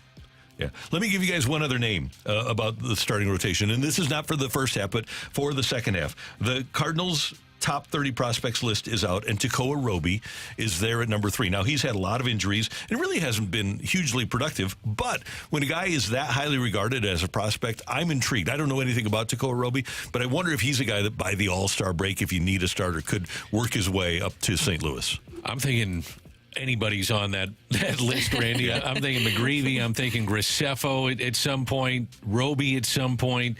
You're going to have injuries, and the big concern, I think, is the age of this rotation. It just is, and these guys have a lot of mileage on them. Mm-hmm. But if they can stay healthy, you won't see those guys unless they are ineffective or you need to go in your bullpen, too. That's today's Fresh Take here on 101 ESPN. Coming up, we're going to head northeast, and we're going to talk to Jamie Rivers about the Blues here on 101 ESPN. It's time for a DraftKings at Casino Queen Redbird report on 101 ESPN. Brooke Grimsley here for your Redbird report. In case you missed it, Sonny Gray is dealing with a mild right hamstring strain. While he was slated to be the Cardinals' opening day starter on March 28th against the Dodgers, Cardinals president of baseball operations John Mozeliak admitting that it will probably be challenging for Sonny to do so considering the time that he would miss during spring training. But they don't believe that Gray's injury is so severe that they would need to explore adding pitchers via free agency or trades. In-game action yesterday against the Twins, Miles Mikolas, after giving up a leadoff home run, was able to settle in, striking out 4 over 4 innings, giving up just that 1 earned run. The Cardinals finally getting their first home run of the spring, courtesy of Paul Goldschmidt. The final score 5-4, Cardinals coming away with the victory. Your Redbirds will have the day off today and will be back to work Thursday against the Astros. The Redbird Report is presented by DraftKings at Casino Queen. Play, stay, dine at DraftKings at Casino Queen.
Hey, how you feeling today? Guys, if you're not feeling great, if you just have kind of that dull head, if you have decreased mental acuity, maybe your attention span isn't what it used to be, maybe you're dealing with a lot of stress, and that can cause focus issues. If you're dealing with that, I want you to get to Mentality at lowtusa.com. Make an appointment to get to Mentality, either in Chesterfield or South County, and they can fix a lot of those issues that you're dealing with by restoring your testosterone level to what it was in your 20s. Yes, it's true. Your testosterone level decreases after you pass your 30th birthday. And that does cause that decreased mental acuity. It causes low energy and motivation and fatigue. Well, at Mentality, their board-certified physicians are going to do a complete panel on your blood work to find out where your testosterone level is, and then they're going to make sure that they get it back to where it was with an FDA-approved testosterone treatment. And they're going to work with your insurance company to make sure that your out-of-pocket expense is as low as it can possibly be. Go to lowtusa.com to get started and be the guy that you were and that you want to be. Tell them Randy sent you when you go to Mentality.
St. Louis Blues as we head into the Blues Booth, presented by Boardwalk Hardwood Floors, a proud partner of your St. Louis Blues. Find your perfect new floor at our 4 convenient locations and online at boardwalkhardwood.com.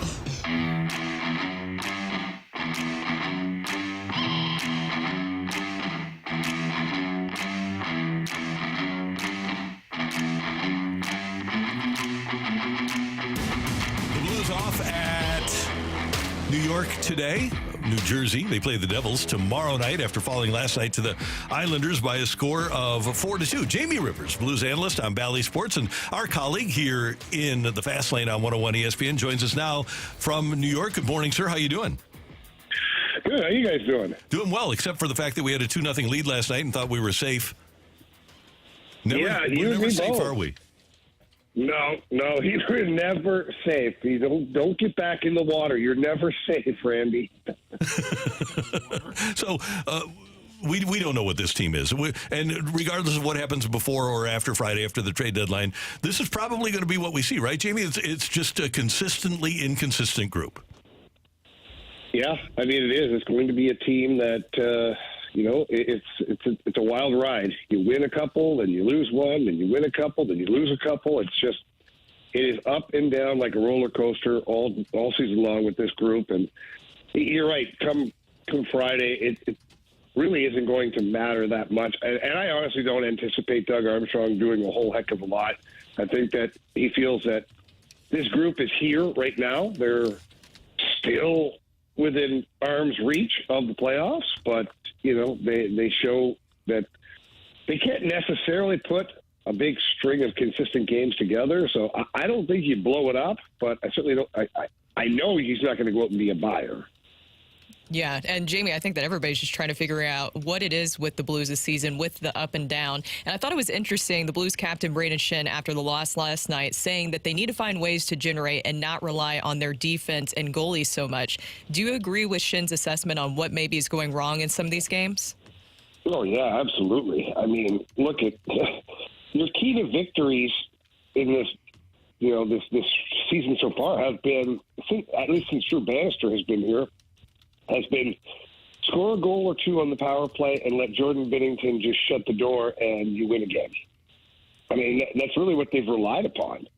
And the 5-on-5 hockey. The goal scoring has not been there, not nearly enough to win you some games, and that's where you're at right now. If your power play doesn't score you a couple of goals, and Jordan Binnington or Joel Hofer doesn't stand on their heads, and even when they do stand on their heads, sometimes you don't win. And that's not the recipe for success. Not in the NHL, that's for sure. Hey, Jamie, take 2019 out of it and the stretch run. Is this the best year that we've seen out of Jordan Binnington?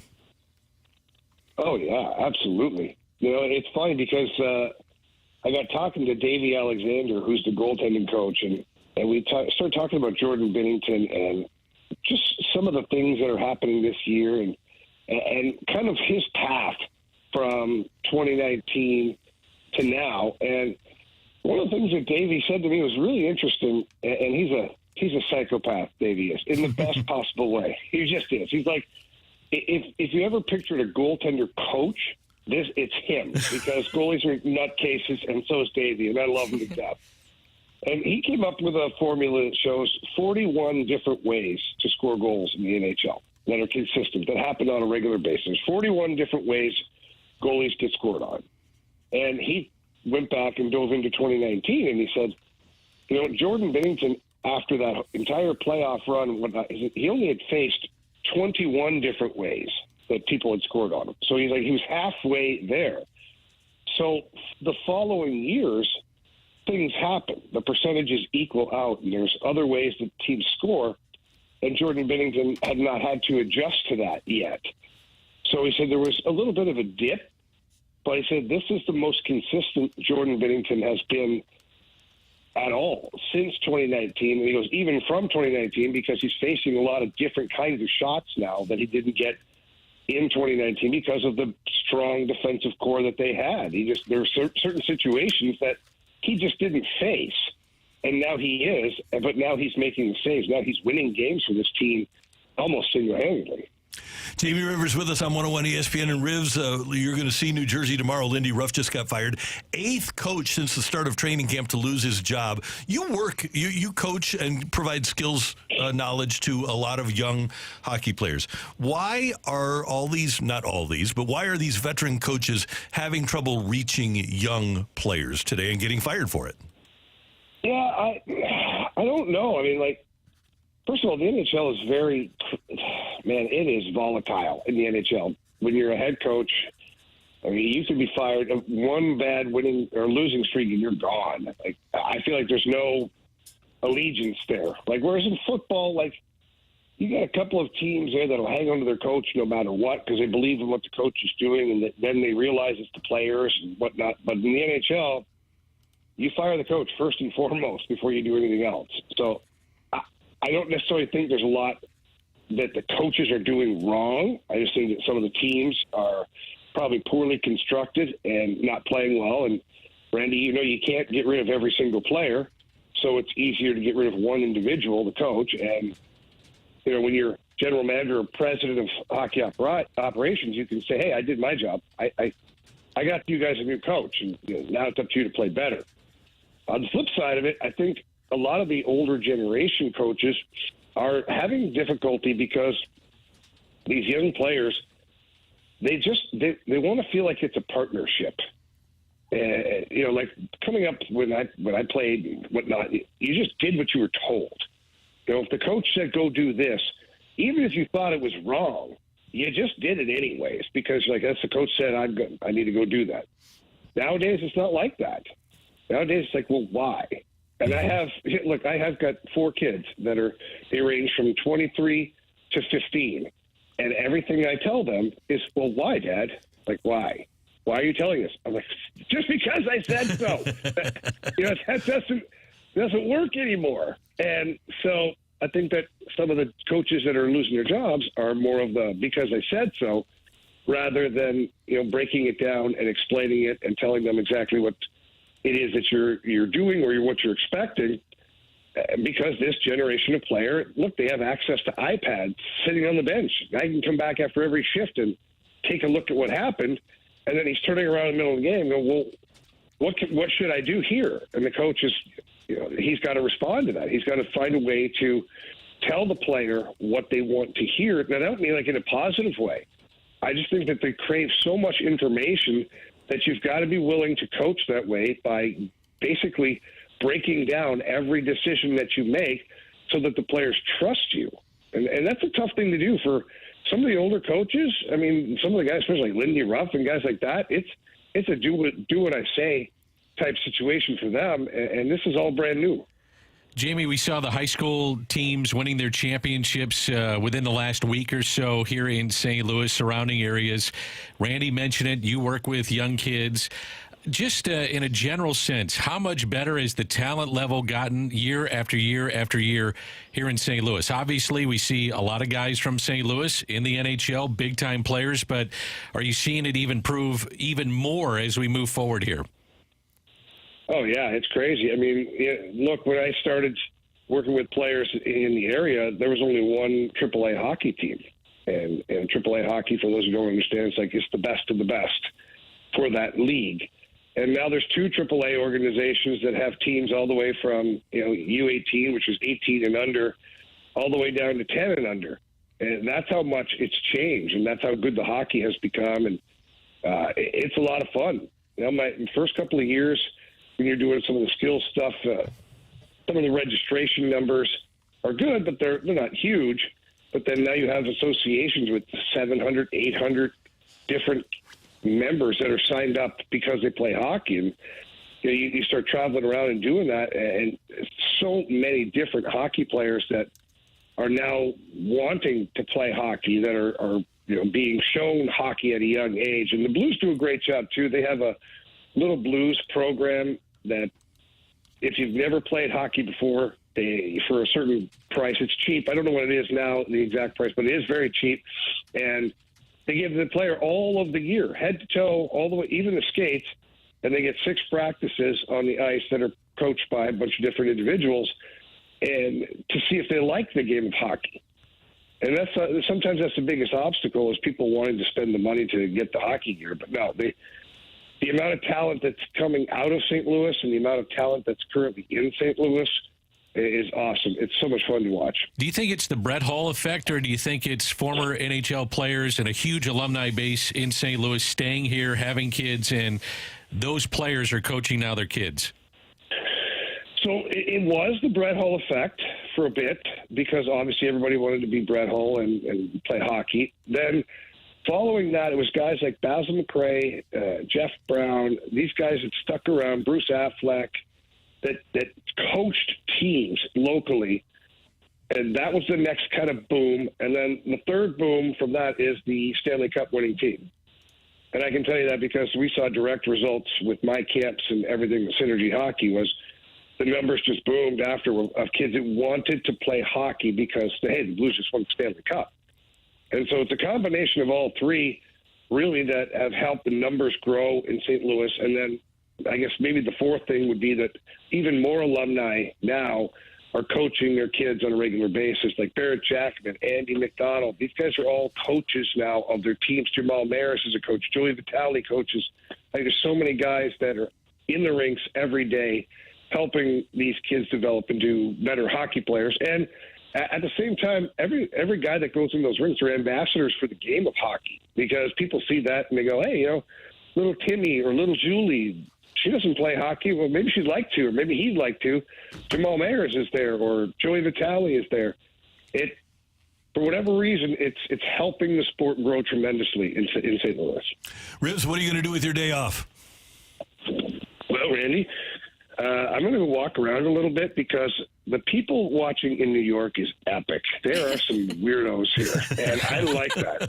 I like weird. Let's get weird, basically. And I'm going to get a coffee, walk around, and then I am very fortunate. My lovely girlfriend, Ashley, is coming into town here this afternoon for the next couple of days. And my brother, Sean, and his wife, Tracy, are coming into town as well. So we're going to have some fun, do some restaurants. We got some things planned, and going to probably have a few adult beverages, Randy, and enjoy the time here. Love it. Have a great time, and tell Ashley we said hi, and we'll hear you tomorrow night with the Blues and the Devils.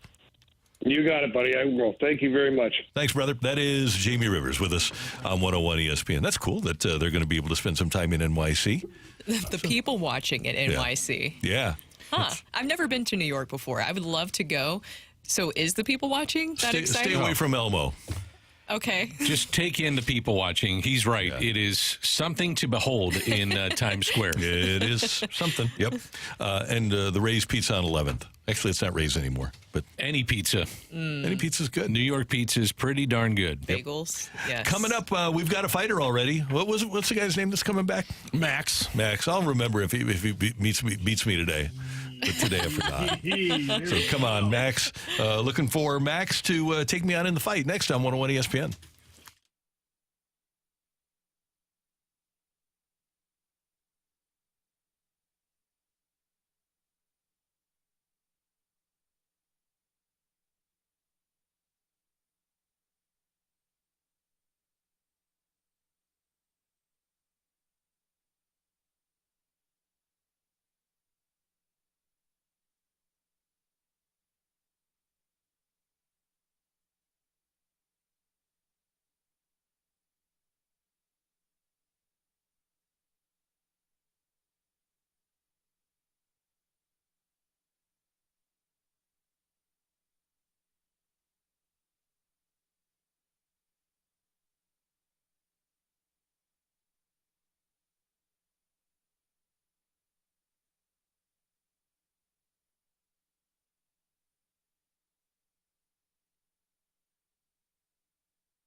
Hey, it's Randy, and if you are even considering selling your home, this message is for you. If you need a reliable, experienced, and trusted agent, take it from me and get to know Gloria Lou with Your Home Sold Guaranteed Realty. Here's why you should call, because Gloria's name is her promise and says it all. Your Home Sold Guaranteed Realty. Gloria has mastered the home selling promise by guaranteeing upfront and in writing to sell your home at your agreed-to price and time frame, or she will buy it herself, and that's guaranteed. Gloria has solutions for every kind of home seller. If you're a seller who wants a fast sale with no hassles, well, she has multiple cash offer programs that are great options to consider. No showings, no costly repairs, and you pick the closing date. You always get the highest cash offer to choose from in minutes with Gloria Lou. She's been in business in St. Louis for more than 20 years. She's great at what she does, and she's sold hundreds of homes in just the last 12 months alone. It's Gloria Lou with Your Home Sold Guaranteed Realty. Her number, 314-325-6888, 314-325-6888, or visit GloriaHasTheBuyers.com.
This is Rocky with your Sports Center update, brought to you by Saliga Heating and Cooling. The Blues last night fall to the Islanders 4-2. They jumped out to an early 2-goal lead in the second, but fall apart and let up 4 unanswered, including the empty netter to cap it off for the Islanders. They are still on the East Coast. They will have a day off today before they face off against the Devils tomorrow night. You can hear more Blues talk. Go back to our Dobbs Tire and Auto Centers podcast as Jamie Rivers joined Danny, Brooke, and Randy. Also last night, triple header in your local college basketball squads, and it went poorly.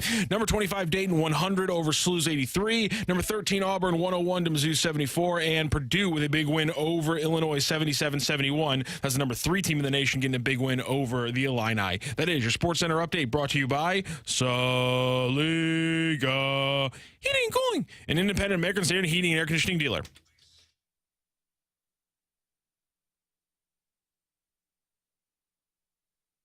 Welcome to the fight. In the red corner, Average Joe Listener. And in the blue corner, the undisputed king of morning drive. Please welcome Randy Karraker.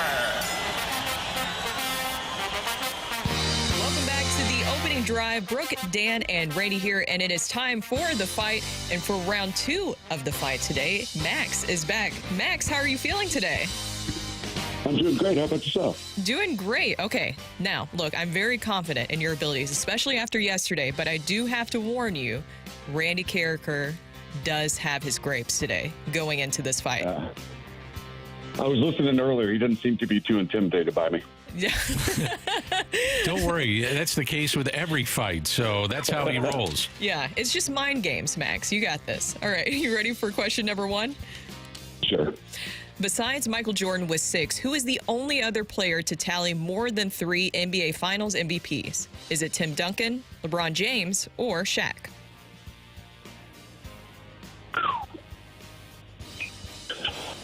Let's go LeBron.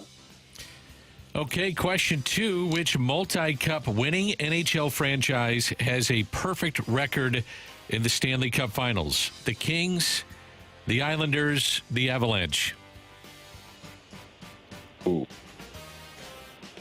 Trying to think of the Islanders. Let's go Islanders. Final answer? Yeah, it is, yeah. All right, on to question 3. Scotty Bowman has 9 cups as a head coach and is the only to win with 3 different teams. He won 5 with the Habs, 3 with Detroit, and 1 with who else? Was it the Penguins, the Flames, or the Devils? I believe that was the Penguins.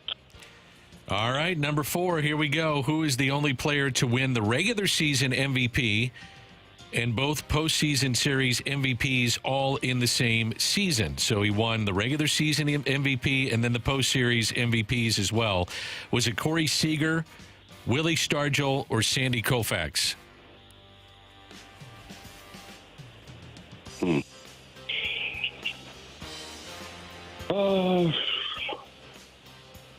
Total guess, Corey Seager. Okay. All right, we're out to get Randy. I'll go get him, Rock. I'll go get him. All right, now Dan is going to go get Randy and his grapes. He is fully prepared. How are you feeling, Max, after that? I think I might have got one. Well, you never know. You never know. No, I feel like you did know. well. Yeah. Oh, here comes Randy now with his Propel. What happened to the grapes? Ate them. Oh, wow, that was quick. Randy, say hi to Max again. Max, good morning. Max, good morning. How you doing? Good morning. Great. Thank you. Good. Thanks for being with us again. Appreciate it. And good luck today. All right, Randy, ready for round 2 with Max? Ready. Question number 1. Besides Michael Jordan with 6, who is the only other player to tally more than 3 NBA Finals MVPs? I think I'm going to go with Larry Bird. I think I'm going to go with Larry Bird. Final answer, Randall? Final answer, yes, sir. Which multi-cup winning NHL franchise has a perfect record in the Stanley Cup Finals? Perfect record in the Stanley Cup Finals. Well, it's not the Tampa Bay Lightning, who've lost a couple of them. Multi-cup winning. It's not your St. Louis Blues because they are not multi-cup winning. I'm going to guess that this is an expansion squad.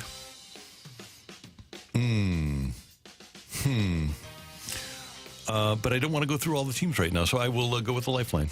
The Kings, the Islanders, or the Avalanche? Kings lost to the Montreal Canadiens. The Islanders, I think, lost in the last run of their dynasty to the Oilers. And the Avalanche, I don't think have lost in the finals that they have been in. I'm going to go with the Colorado Avalanche. On to question 3. Scotty Bowman has 9 cups as a head coach and is the only to win with 3 different teams. He won 5 with the Habs, 3 with Detroit, and 1 with who else? The Pittsburgh Penguins. And question 4, who is the only player to win the regular season MVP and both postseason series MVPs all in the same season? What sport are we talking here? This would be baseball. Baseball. Regular season MVP and postseason MVPs. In the same season. In the same season. Okay. This is going to be a long shot because I think he only has 1 MVP in the regular season. But I am going to go with Derek Jeter, number 2, Jeter. The great Bob Shepard. Yeah. Oh. PA man of the Yankees for many, many years. So I'm going to go with a roll of the dice on Jeter.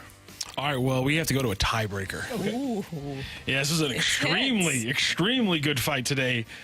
But that means we got to go to a tiebreaker because it was a 2-2 tie in the fight. So, Max, you're going for win number 2, and here's how you got to do it. You got to beat Randy and get closest to the pin on this tiebreaker question. So here's the rules. I'm going to read the question. We're going to give Randy a moment to write down his answer. Once Randy has written down his answer and showed us, we then are going to have you give your answer audibly, Max, and then Randy will show the camera and tell everybody over the air what his answer is. Do you understand those rules, Max?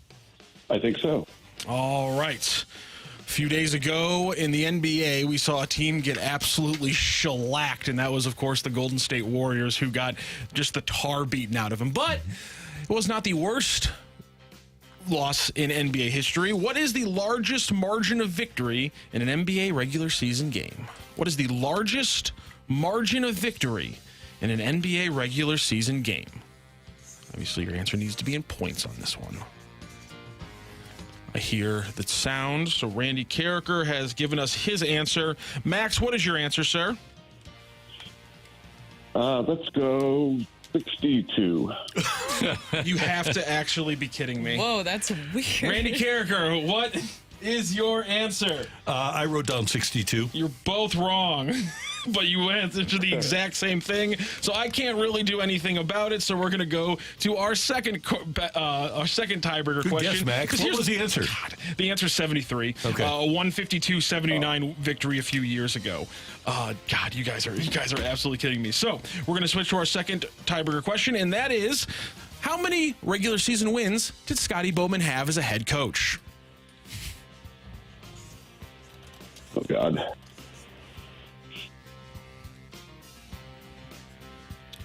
Let's see. Got to write down Randy's answer. All right. If someone is spot on with this one, we quit. Yeah, that's accurate. Max, what is your guess for this question? 25 times 40 would be...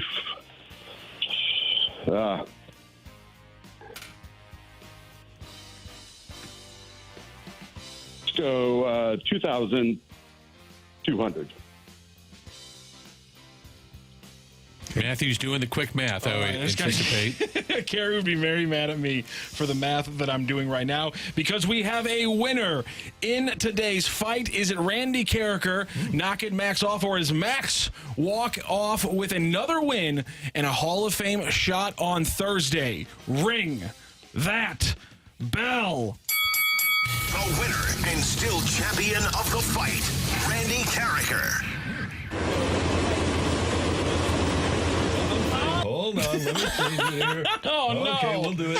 There we go. Just win, baby. I'm sorry, Max. Your guess would have been extremely close on total games coached by Mr. Bowman, but unfortunately the wins, Randy Karraker was closer. Randy, how many wins did you say again? I said 1,013. He has 1,244 in his career. So, again, the total games coached, you had that number locked away, Max, but the wins number is what we were looking for, and so therefore Randy Karraker just is going to win this fight, but a very good fight today. In fact, let's go through those questions and answers. Besides Michael Jordan with 6, who's the only other player to tally more than 3 NBA Finals? It is LeBron James. He has 4. Which multi-cup winning NHL franchise has a perfect record in the Stanley Cup Finals? It is the Colorado Avalanche, who are 3-0. Also, there are no 1-0 teams in NHL in Stanley Cup history, so that is the only team with a perfect record in the Stanley Cup Final. Scotty Bowman has 9 cups, 5 with the Habs, 3 with Detroit, but between those two, he came into Pittsburgh after the tragic passing of Bob Johnson after they had won the year before, and he won with the Pittsburgh Penguins that second year in a row for them. And the only player to win the regular season MVP and both postseason MVPs was, in fact, 1979. He was 39 years old. Pops Willie Stargell wins his only regular season MVP and then takes home both the NLCS and the World Series MVP, the only player in MLB history to do all 3 of them in one shot. So a 2-2 tie, and then a second round tiebreaker win for Randy Karraker. Max, that was an incredible fight the last 2 days. Thank you so much for joining the show. Hey, thanks. I enjoy your guys' show. Thank you very much. Max. We appreciate it. That is Max with us on 101 ESPN. Major League Baseball, as we mentioned, has the Cardinals' top 30 prospects out and their top 100 out. We're going to tell you who's number 1 and who really intrigues us in that top 30 list. Who is maybe not number 1, but a guy that we're really going to keep an eye on. That's next on 101 ESPN.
Hey, I want you to know about Gutter Pros at gutterpros.com.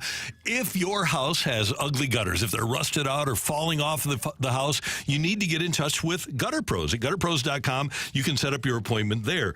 They do great work. As a matter of fact, they're A+ rated by the Better Business Bureau. And on their reviews, they get 4.9 out of 5 stars. And there's a good reason for that, because they're a great company. They'll come out to your house. They'll provide you a low-pressure estimate of what they're going to do. And then when they do the job, they do it right. They have their own employees, a very professional staff of experienced people that are going to do great works using company trucks and company uniforms when they meet with you. And They'll respond quickly to an estimate request, and then they're going to do a great job of making sure that your gutters are the right size and they're attached properly, and that you have gutters that can be there for the life of your home. They also do leak protection, and they do soffit and fascia. You will love working with Gutter Pros.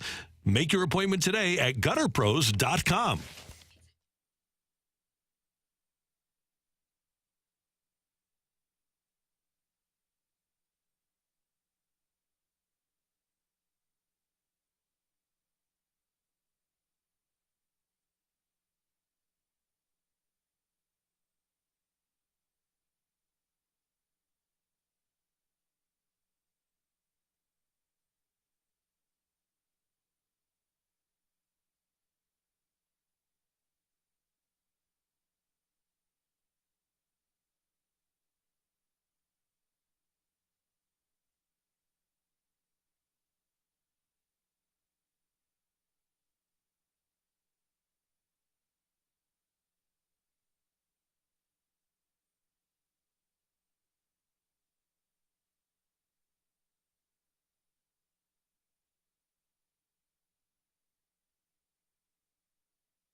Well, it'd be a little bit of a surprise if we didn't see at least one of the Cardinals' top 30 prospects here in St. Louis in 2024, because their number one prospect is Mason Wynn, the shortstop, the starting shortstop for the squad, who obviously made it up last year.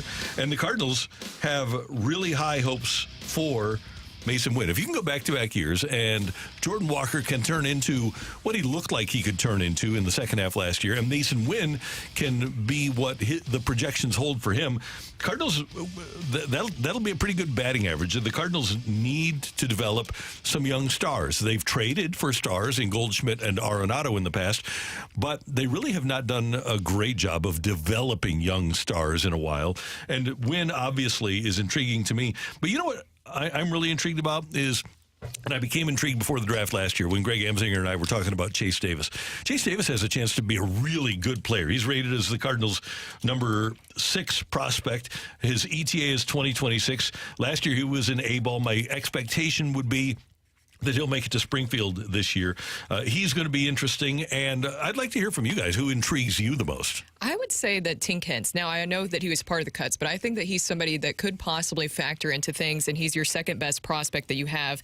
I know that he pitched 2 games, 4 innings. I think he struck out 6. I think that he's somebody that is intriguing. It could factor in possibly at some point later on this season.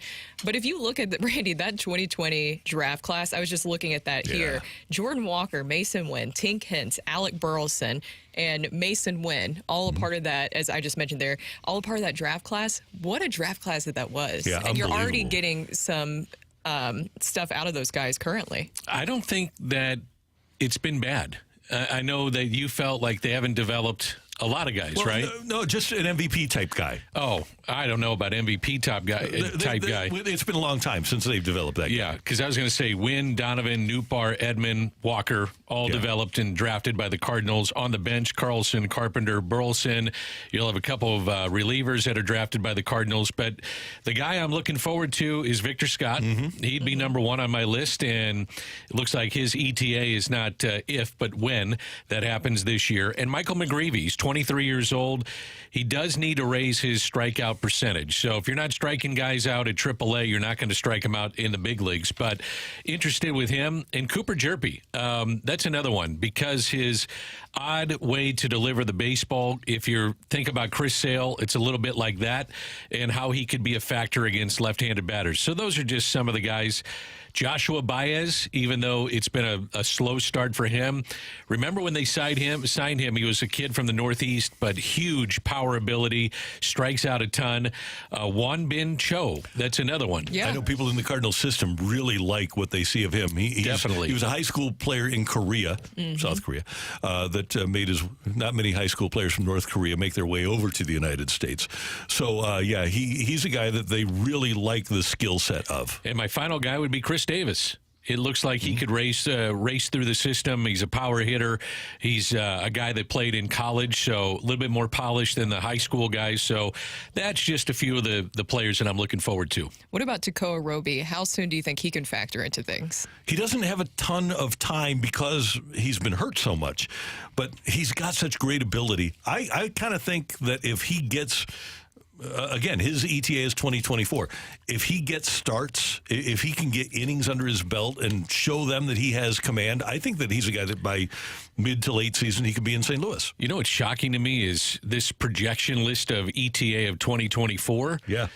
That means you've got a lot of ineffectiveness and probably a lot of injuries. That's true. Yep. There are a ton of guys that have an ETA of 2024. Now, you could say that they would trade some of these players and maybe ETAs with somebody else.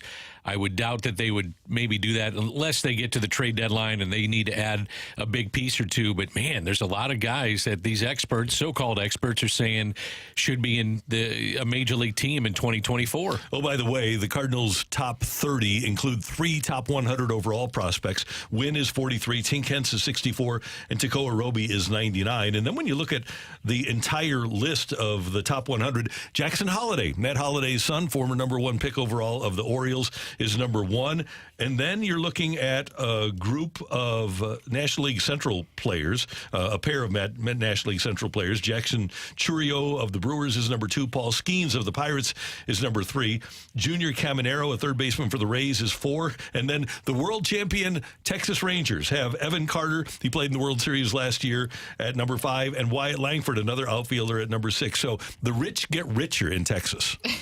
Rich get richer. And that's with adding Montgomery and giving up some prospects. They did a good job of keeping their top prospects coming, and that's with also the addition of Max Scherzer. Now think about that. They traded 2 of their top guys, but still able to keep intact what they had in their minor league system. The one that's really interesting to me is that he's a starting shortstop opening day for the St. Louis Cardinals, and he's only for a team that's projected to win 85. The projections are 85.5 wins. And Mason Wynn is 43. How is he not further up on the list? I don't get that. You would think that he would be.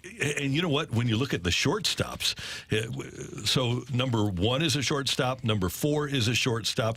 Number 9, Colson Montgomery, is a shortstop. 11 is a shortstop. 5 of the top 12, 6 of the top 15 are shortstops. They're just all over. 7 of the top 18. 8 of the top 20. We're just loaded with shortstops in baseball right now. Almost half of the top 20 guys are shortstops. That's why it's kind of hard for me to fully buy into some of these ETAs and also some of the placements of where the players are, because I understand that, especially when you're looking at the top. Now, I think that those are very correct. Jackson Holliday, by the way, I think that he'll be ready to go here soon. That will be interesting to see how soon that he'll be ready to go. Have you seen, it's a small sample size, but have you seen what he's been able to do so far? He went 3 for 4 yesterday, including a leadoff double against Zach Wheeler, and he has a 983 OPS and through spring so far. Now, it is a very small sample size, but he looks like he'd be ready to go. Now, when you're at the top of those projections, I think it makes sense, but it seems like a little bit further down, it could really be anything, because it's really based off of situationally what's going on with that team and when that player will fit into the discussion. Jackson Holliday will not be overwhelmed. He grew up in a clubhouse and grew up in off seasons for professional players that were coming to his place to go hit. I find that really intriguing, because you're already around these guys, and sometimes when young guys come up, it's like, oh my gosh, this guy's on my team, and I'm going to be facing this guy. I grew up watching him. I would say Jackson Holliday walks in not overwhelmed whatsoever. Maybe a bit nervous, being a number 1 prospect, and so much is made of his arrival. But I don't think he'll be overwhelmed one bit. He doesn't seem like it whatsoever. No, he's pretty chill. Yeah, he seems very calm and collected. Coming up, it's the Rush Hour Reset here on 101 ESPN.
Another beautiful day in St. Louis. It's going to be a beautiful week, and maybe one of these days this week you want to come home and make dinner for the family, or maybe you just want to get some stuff from Schnucks and put together a perfect meal. You can head on over to Schnucks and walk in. Before you do, download that Schnucks Rewards app to get a discount on everything you buy, but the freshest farm-to-table produce is there at Schnucks. You can have a beautiful meal with roasted vegetables. Head on back to the best butcher in town and get yourself some beautiful ribeyes or maybe some chicken breast, and head on over to the bakery, which is spectacular, and get yourself a dessert. Maybe you're going to make yourself some burgers and get some of those delicious brioche buns. And when you put your list into your Schnucks Rewards app, you can actually follow along, and it'll take you aisle to aisle to give yourself the most efficient shopping experience possible. And you can make a perfect home-cooked meal for your family from Schnucks. Download the Schnucks Rewards app before you go. When you stop by, when you're at that butcher's, say, hey, Randy Karraker from 101 ESPN told me to stop by and have yourself a beautiful meal and take advantage of this great weather. Make it outside, eat it outside, but start at Schnucks.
Day on the opening drive with a rush hour reset.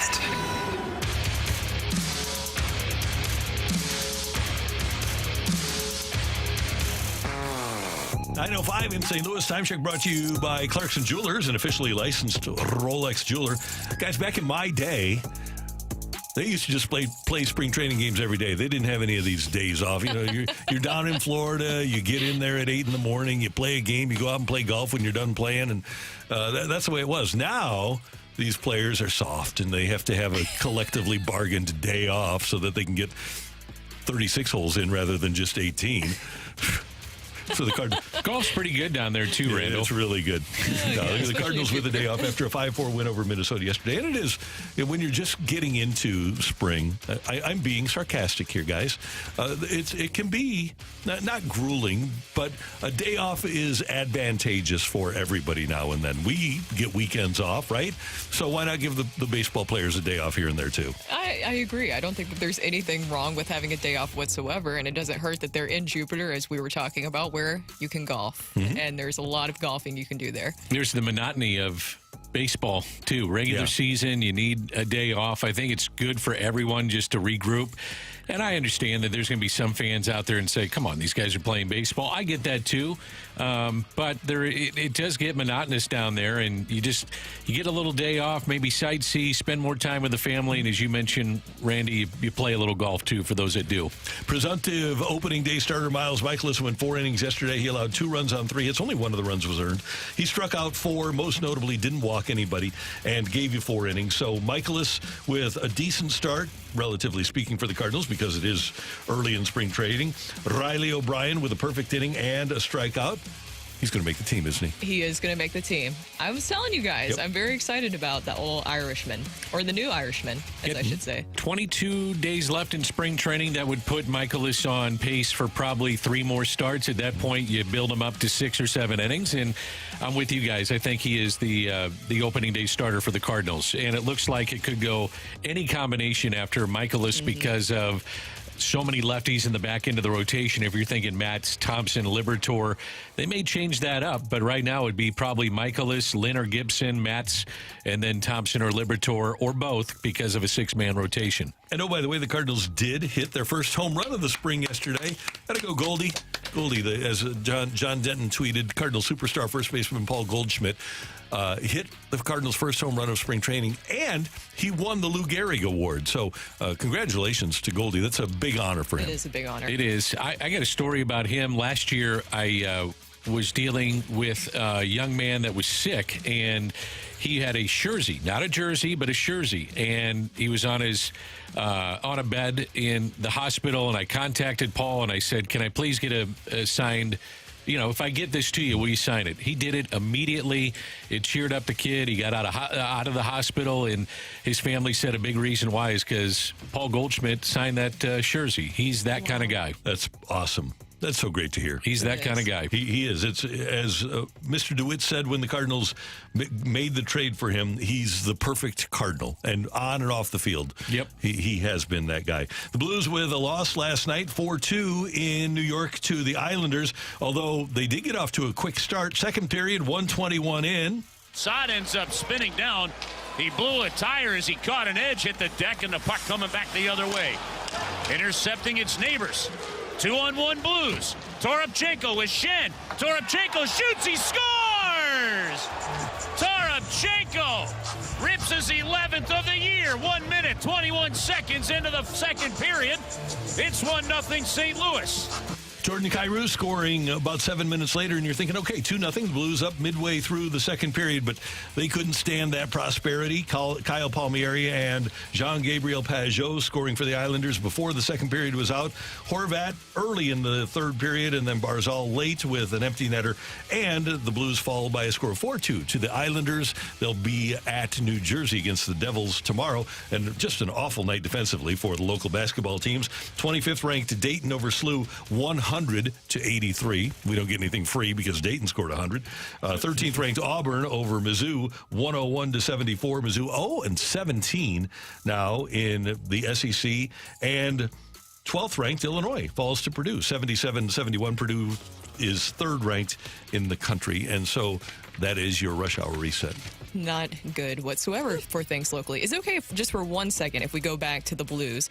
Because when you were talking about things defensively at first, I know that you're talking about basketball, but can we talk about things maybe a little bit defensively last night for the Blues? I agree with what Braden Shen was talking about when he said that we are reliant too much on their goalies, and I think that you could look at some things defensively. Now, this is just pure speculation on my part, but Justin Falk did come back recently from an injury, and he was on the ice for those first two Islander goals. Both of his men beat him both times. He doesn't look like he's 100% to me. Nick Leddy didn't play well either. No. That was the thing. When they jumped out to that 2-0 lead, there was hardly any shots generated by the Blues. Yeah. And they were on the power play a few times, and the last team in the league in penalty killing was the Islanders. That was a big key of the game, too. So, it's one of those things. I'll repeat this. Just 19 days ago, Blues had a 4-point lead for the second wild card spot. A win against Nashville that day would have put them up with 6 points, 2 in hand. Nashville, a 9-point streak. The Blues, 3-5-1 since that time. So the trade deadline is coming up on Friday, and you wonder if these games here, I would imagine they'll listen on anybody just about. There's no trade clauses that they have to deal with. But you just wonder if it changes the mindset of Doug Armstrong going into that deadline here, about 48 hours away. I wouldn't be surprised whatsoever. And Dan, I know that you've been talking about Matthew Kessel for a while, and I 100% agree with you. If you do make some sort of trade, I would find some way to have Matthew Kessel come back up here. Yeah. I feel like he's needed. He showed that he deserves to have a role up here in St. Louis. I'd find a way to get him back soon. I want to see the younger players. Yep. If, as you suggested, if Justin Falk isn't back 100% physically, then have Matt Kessel up to look at him and let Falk get healthy. There's no good reason to have a compromised Justin Falk playing right now. By the way, Jeremy Rutherford tweeted last night, and this was really notable. Blues took a 2-0 lead on their 11th shot of the game. They had 9 shots in the remaining 31. That's what 30. I was talking about. Yeah. Yes. Last 31 minutes, 9 shots. Yeah. Ouch. Yeah. That's just not, bad. Not good. So the Blues are at New Jersey tomorrow. There you have it. That is our rush hour reset here on 101 ESPN. Coming up, we talked with Jamie Rivers about this a little bit, and we're going to give our opinion. Why are NHL coaches getting fired at such an alarming rate? That's next on 101 ESPN.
If you're tired of the same old daily fantasy, there's a way to play Pick'em here in Missouri thanks to Underdog Fantasy and their newest Pick'em product, Pick'em Champions. You just pick 2 to 5 players from at least 2 different teams, select higher or lower on the player stats, and then you can pick your entry fee to go alongside other underdogs. If you get your picks correct, you will win. Let's build up an entry for tonight. No Blues hockey tonight, so no hockey, and it's kind of good because I've been losing my hockey entries lately, but basketball's been doing well for me, so let's build a basketball-heavy entry here. We're going to go with Franz Wagner from the Orlando Magic, higher than 27.5 points, assists, and rebounds. Jonathan Kuminga, they're going up against a tough matchup against the Bucks tonight. For the Golden State Warriors, we're going to go lower than 25.5 points, assists, and rebounds for Jonathan Kuminga. And on the other side, the Atlanta Hawks, formerly your St. Louis Hawks, DeJounte Murray, we're going to go lower than 30.5 points and assists as they play a very good defensive team in the Cleveland Cavaliers. You're going to watch the Underdog Fantasy on X.com today to see what their other boosts are to fill out your entry. If you can get 4, you can boost it up to 10x on your entry. And here's the thing. Maybe basketball is not your thing. Maybe hockey's not your thing, but don't worry. Baseball is coming to Underdog Fantasy as soon as the regular season gets underway. Underdog Fantasy, super easy to play and even easier to get started. Just go to their easy-to-use mobile app or to UnderdogFantasy.com. Sign up with promo code ROCC, and Underdog will match your first deposit up to $100. Plus, they'll give you a mystery special pick on your first Pick'em entry. That's Underdog Fantasy, promo code ROCC to get your first deposit of $10 or more, up to $100 matched, plus your special pick. Must be 18 plus in President's Day where Underdog Fantasy operates. Terms apply. Concern with your play. Call 1-800-GAMBLER. Visit www.ncbgambling.org.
Man, it is volatile in the NHL. When you're a head coach, I mean, you could be fired of one bad winning or losing streak and you're gone. Like, I feel like there's no allegiance there. Like, whereas in football, like, you got a couple of teams there that'll hang on to their coach no matter what because they believe in what the coach is doing, and then they realize it's the players and whatnot. But in the NHL, you fire the coach first and foremost before you do anything else. So I don't necessarily think there's a lot that the coaches are doing wrong. I just think that some of the teams are probably poorly constructed and not playing well. And, Randy, you know you can't get rid of every single player, so it's easier to get rid of one individual, the coach. That's our buddy Jamie Rivers from New York. You heard him earlier today here on the opening drive on 101 ESPN. And we have this discussion because now 8 coaches since the start of training camp have been relieved of their duties by NHL teams. Mike Babcock, it wasn't because his team was losing. It was because he wanted to see pictures on players' phones. But since then, Lindy Ruff, who was just fired by the Devils yesterday, and the Blues will be at New Jersey tomorrow.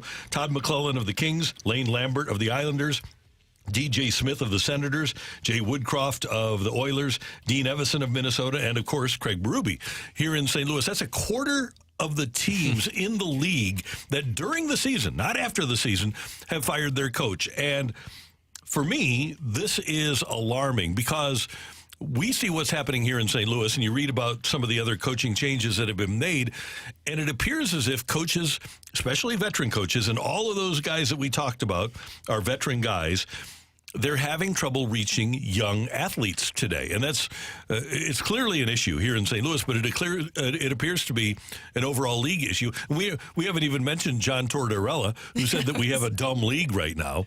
That's what I was going to say is, remember not too long ago I played that sound during They Said What, where Torts was talking about how it's a dumb league now because you are having more of that youth movement where it seems like these younger players need more of a push than maybe some of the veteran players that we've seen in the past. I think that you could even look specifically here in St. Louis with the cultural shift that you've seen with the leaders who have come in and out. And even in last season when things were obviously not going well, not only just on the ice, but in the locker room, there's a shift between the younger generation and maybe the older generation that you're seeing. And so this is a whole youth movement that's going on in the NHL. But one thing that I think that is kind of ironic with all this is that, yes, you have the firings, but these coaches are all getting recycled and just going to go somewhere else. So what is really changing, or what's the difference here? I thought it was interesting what Jamie said, where rosters are poorly constructed and you have free agency and you've got all of a sudden players leaving. And whose fault is that? I mean, that's tough to keep the consistency of winning. Is it a GM's fault? Is it a coach's fault? The players aren't going to get blamed because they're locked into deals. And I think the number one thing that we all, I would imagine, can agree on is that there are some coaches that just cannot relate to this generation's players. Whether that's right or wrong, they just cannot relate. I think the other thing, too, is that it's become commonplace that with slow starts, teams are willing to walk away from coaches. The message gets stale. You look to jumpstart a team. These are all reasons as to why you see so much turnover with coaches. And, Dan, I think that those two items that you mentioned go hand in hand. What happened to Craig Berube here? He lost his leadership core. He lost the people that were the conduit, the liaison between he and the locker room. Why has John Cooper been able to succeed in Tampa for such a long time? Because his leadership core has stayed in place. It's amazing how when you lose your captain or leadership core and you were successful, how all of a sudden it turns into a different relationship between the coach and the players. Free agency changes that, doesn't it? It really does. I mean, I think that's part of what's happening here is that there's so much roster turnover. It's tough to continue, especially with your top players, to send the message that then gets set down to the rest of the team. And roster turnover is part of what we're talking about. Yeah, when you're talking about the leadership change that you have there. Now, I don't have any doubt whatsoever that Braden Shen, the Blues' current captain, bought into Craig Berube's message. But how much can he really do or say when maybe he doesn't necessarily have the biggest contract in the room? Or when you have these younger players where you have the bigger contracts, they know how long they're going to stay there. They know that essentially they are the leaders of the locker room right now. And I'm not saying that Robert Thomas or Jordan Kyrou are terrible leaders, but I'm just saying that when you look at that cultural shift that happened specifically last season, those contracts kicking in this year, really who is the person that's in charge in that locker room and the message, who is it getting through? Slow starts. I look at that too. That general managers have at least the what's the way to put this? Their appetite for success with a slow start is hindered, and so. Who are you going to blame? You're going to blame the player? You can't get rid of the players. No. So who do you get rid of? There's only one thing to do. Yeah. Right. But they've essentially put the players in charge. And that's, I think, where the issue is. Because young players that do get the big contracts, they kind of do what they want. And sometimes that's good for a team and a coach, and sometimes that's bad for a team and a coach. Mm-hmm. And with Craig Berube, I think that maybe his messaging is not something that resonated with the younger players. But what kind of messaging do you guys believe works best now with younger players? And I think this goes not just for hockey, but for all sports in general, because you're seeing that change, the youth movement starting to take over more. I have no idea from a coach's perspective, but I can tell you this. In observing, it's the teams that have their best players as their hardest workers are the ones that seem to succeed at a high level. Ryan O'Reilly. Yeah. I mean, that comes to mind. I mean, when you have a leader that's the first one on the ice and the last one to leave, yes, that leaves an impression with young players. I don't think there's any doubt. And I also think the money has just changed everything. Mm-hmm. You know, players have contracts that are guaranteed. They're not going anywhere. Why should I listen to this guy that doesn't make as much as me, doesn't bench me, doesn't take away my ice time or playing time in different sports? Why would I listen? So coaches get fired. Right. But at some point, there's got to be, I don't know how they do it, because this is 25 coaches over 5 years that have been fired in the NHL. I don't know how you stem the tide of the players, because I think in all of these, except for Babcock, the 7 that have been fired this year, for the most part, the players have been able to turn around. The teams have gotten better on the heels of the coaching change, so the players aren't playing for one coach, but are playing for another. I don't know how you change that. I don't think that you can change it, because I think that that's something that the players are very fully aware of, is that they know that if they don't perform well, then they're just going to get a new coach that comes in. Different messaging, yep. Maybe it's more in line with what they want, and they know that even that interim coach is trying to get a job, so he's going to be willing to work with the players maybe a little bit more instead of pushing them into his philosophy. And maybe one thing that the teams need to do is to research their players better and dive even deeper. And I know you're drafting 18-year-olds, but there's a difference between Jake Neighbors and the rest of the Blues and the way he plays on a night-to-night basis. Maybe you need to make sure that you're getting self-starters on a regular basis. Maybe the scouting has to include not only the great physical, but how does he approach the game on a night-to-night basis? Individual approach, too. I mean, players go in and they say, I got to get mine. And to do that, are you going to listen to a coach that preaches a system? Probably not. Probably not. But the other part of that is that the league is getting faster. And so you also have to think about the skill aspect of it. And that's what they have been doing. They're focusing more on the skill aspect of it. It's a faster league now. And just like baseball, the individual skills. Nothing against, because Jamie teaches individual skills.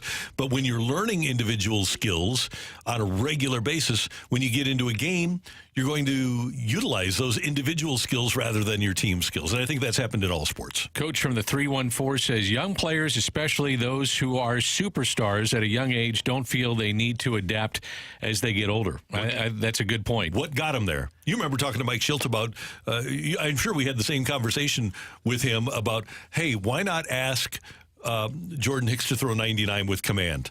And he said, well, what got him here? He's going to go with what got him here. Why not ask guys to bunt, move exactly. runner over, right. play right. What got him there, though? It's swinging for the home runs. It's throwing 105. 100%. So, 100%. And the same thing. And you go to an individual showcase, what are you going to do? Hit for power, hit home runs, throw as hard as you can. Yep. It doesn't, I mean, are you going to hit the cutoff now? But I got it there in 98 miles an hour, so, we'll be able to teach that. No, you won't, because guys don't listen. Can I give you a little story here about one of my all-time favorite athletes? There was no reason that Orlando Pace had to try as hard as he did. Orlando Pace could have done anything he wanted in college against the opponents that he was playing against at Ohio State. But he would pancake a guy, and then he'd be 40 yards downfield to pancake another guy. He didn't have to do that, but he tried hard on every play. Gets to the NFL, same thing. He was dominant, but not only did he take care of his job, but if Marshall Faulk was 40 yards downfield, there was Orlando blocking for him. The guys that have incredible gifts physically, that give everything that they have, are my favorite athletes. And one that just sticks out to me is Orlando Pace. But when he when it came to not practicing as much during training camp and securing the contract, he played the game. But he wanted to stay healthy. That's one thing. As I'm saying is, there's a part of athletics though that has become about playing the game for your and saving your money. And you're great. He's an incredibly hard worker, but there was a point in his career where he said, "I don't need this month of practice that I did when I was 10 years ago." He didn't. Exactly. If you ask Mike Martz, if you ask any player on that team about the day that Orlando came in and signed his contract, he was the best offensive lineman on that team, and it wasn't even close. He hadn't practiced a whit, and he was the best probably the best player on that team, and it wasn't even close. And I think teams, whether coaches like it or not, and organizations, they don't mind it in preseason where guys say, I'm good. I've got enough practice in, because they don't want him to get hurt. Right. It was like with Yachty running. They told him, don't blow out your hamstring. Yeah. Sometimes that's the way you have to do it. And just to circle this back to hockey, because from the 314, you guys continue to make this about age and not about talent, but that's what we're speaking about right now. I mean, look at Kasper Kapanen. That's a player that obviously was somebody who had a lot of potential coming in, and things haven't worked out for him. He had the skill, he had the talent, but everybody's talented at the pro level. It's what the extra effort that you are willing to put in past that to make sure that you're constantly the best and competing is the difference. And the interesting thing about Kapanen is like the Kachucks, he grew up in an NHL dressing room. His dad, Sammy Kapanen, was a really good player. So it's weird. But yeah, it's talent and not age as much as it is the culture of the people that are playing, because there are a lot more players, I would argue, and maybe this is just recency bias, but for me, I see a lot more players that are not trying hard in the NHL now than I did 20 years ago. Jakub Vrana, would that come to mind? Yeah. Yep. Yeah. I mean, that's one that stands out. There's so many guys that have talent that just don't maximize that talent. Yes. And because of that, coaches get fired. That's how we started the segment. Yeah. But when guys don't maximize, they don't listen to a coaching staff, they think they've got it. That's why they get fired. Yep. Trying to get the best out of the players, and the front office sees that and says, you're not, we'll try another guy. Yep. Coming up here on 101 ESPN, the Cardinals are going to have some problems with their rotation early in the season. We'll talk about that, and quite an honor for Paul Goldschmidt. Next on 101 ESPN.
One of the great things about Arch Madness that starts tomorrow at Enterprise Center is that you never know what's going to happen. Sure, we're looking at Indiana State. They finished 26-5, and Drake, they finished 25-6, and we think, okay, top two seeds. One of those two has to be the favorites, and they are the favorites. But how many times does Cinderella come through?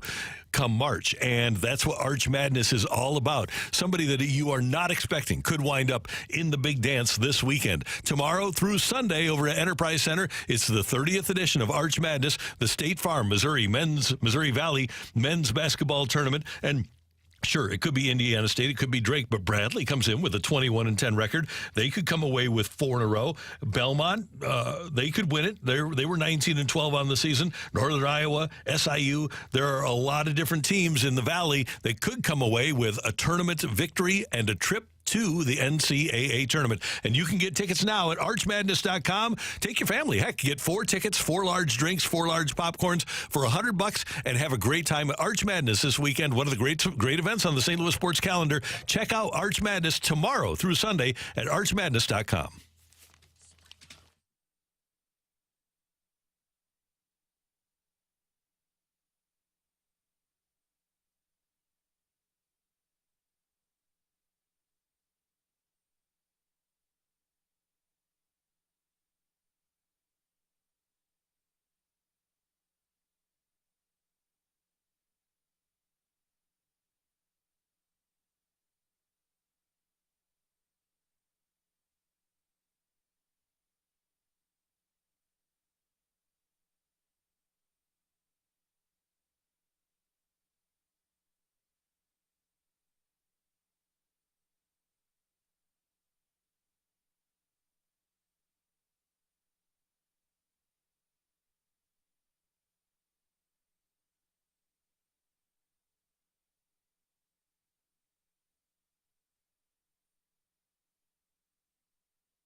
This is Rocky with your Sports Center update, driven by Johnny Londoff Chevrolet and Johnny Londoff Autoplex. The Blues last night fall to the Islanders. They'll be back in action tomorrow, facing off against the Devils in New Jersey. Last night, college basketball, the big seeds all win as number 25 Dayton 100 over SLU 83.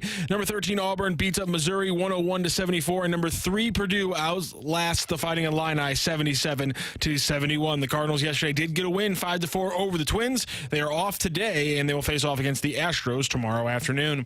That is your Sports Center update, driven by Johnny Londoff. Find a road and shop 24/7 at londoff.com and londoffautoplex.com. Are you kidding me?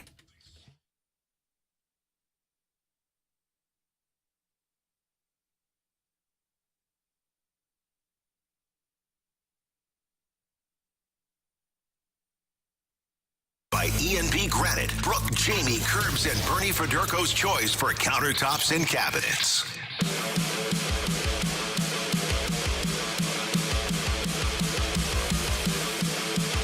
There's a lot on the... Oh, now my microphone is on. Okay. I was so enthused about this segment. I was tuned in, Randy. What you had to say, I was ready to go. I said, Brooke, Dan, and Randy. And I said, we all looked up and said, what do you got? What do you got? Well, we've focused a lot on the injury to Sonny Gray, which has kind of caused us to take our eyes off the other injuries that the Cardinals are dealing with. And, Brooke, you brought this up, that things are not looking great on the Tommy Edman front right now either. Well, no, and that's what is concerning right now, is that you have several guys that you haven't seen yet. Now you have Tommy Edman with an update yesterday because it was lost in the shuffle of, obviously, that was some big Sonny Gray news. So Ollie Marmol did give an update on Tommy Edman, saying that Edman resumed playing catch and hitting off a tee yesterday. The next steps, hitting with front toss and coach pitch. Edman was recently shut down for a period upon experiencing pain in the wrist. So I would think that it would be safe to say at this point he is not going to be ready for opening day. When you hear that he's still dealing with pain in his wrist, that doesn't really sound that good. Makes me think Dylan Carlson's going to get a run. So if you're Dylan Carlson, this is your opportunity. You've been wanting it back in the starting lineup, and this is his chance to get there.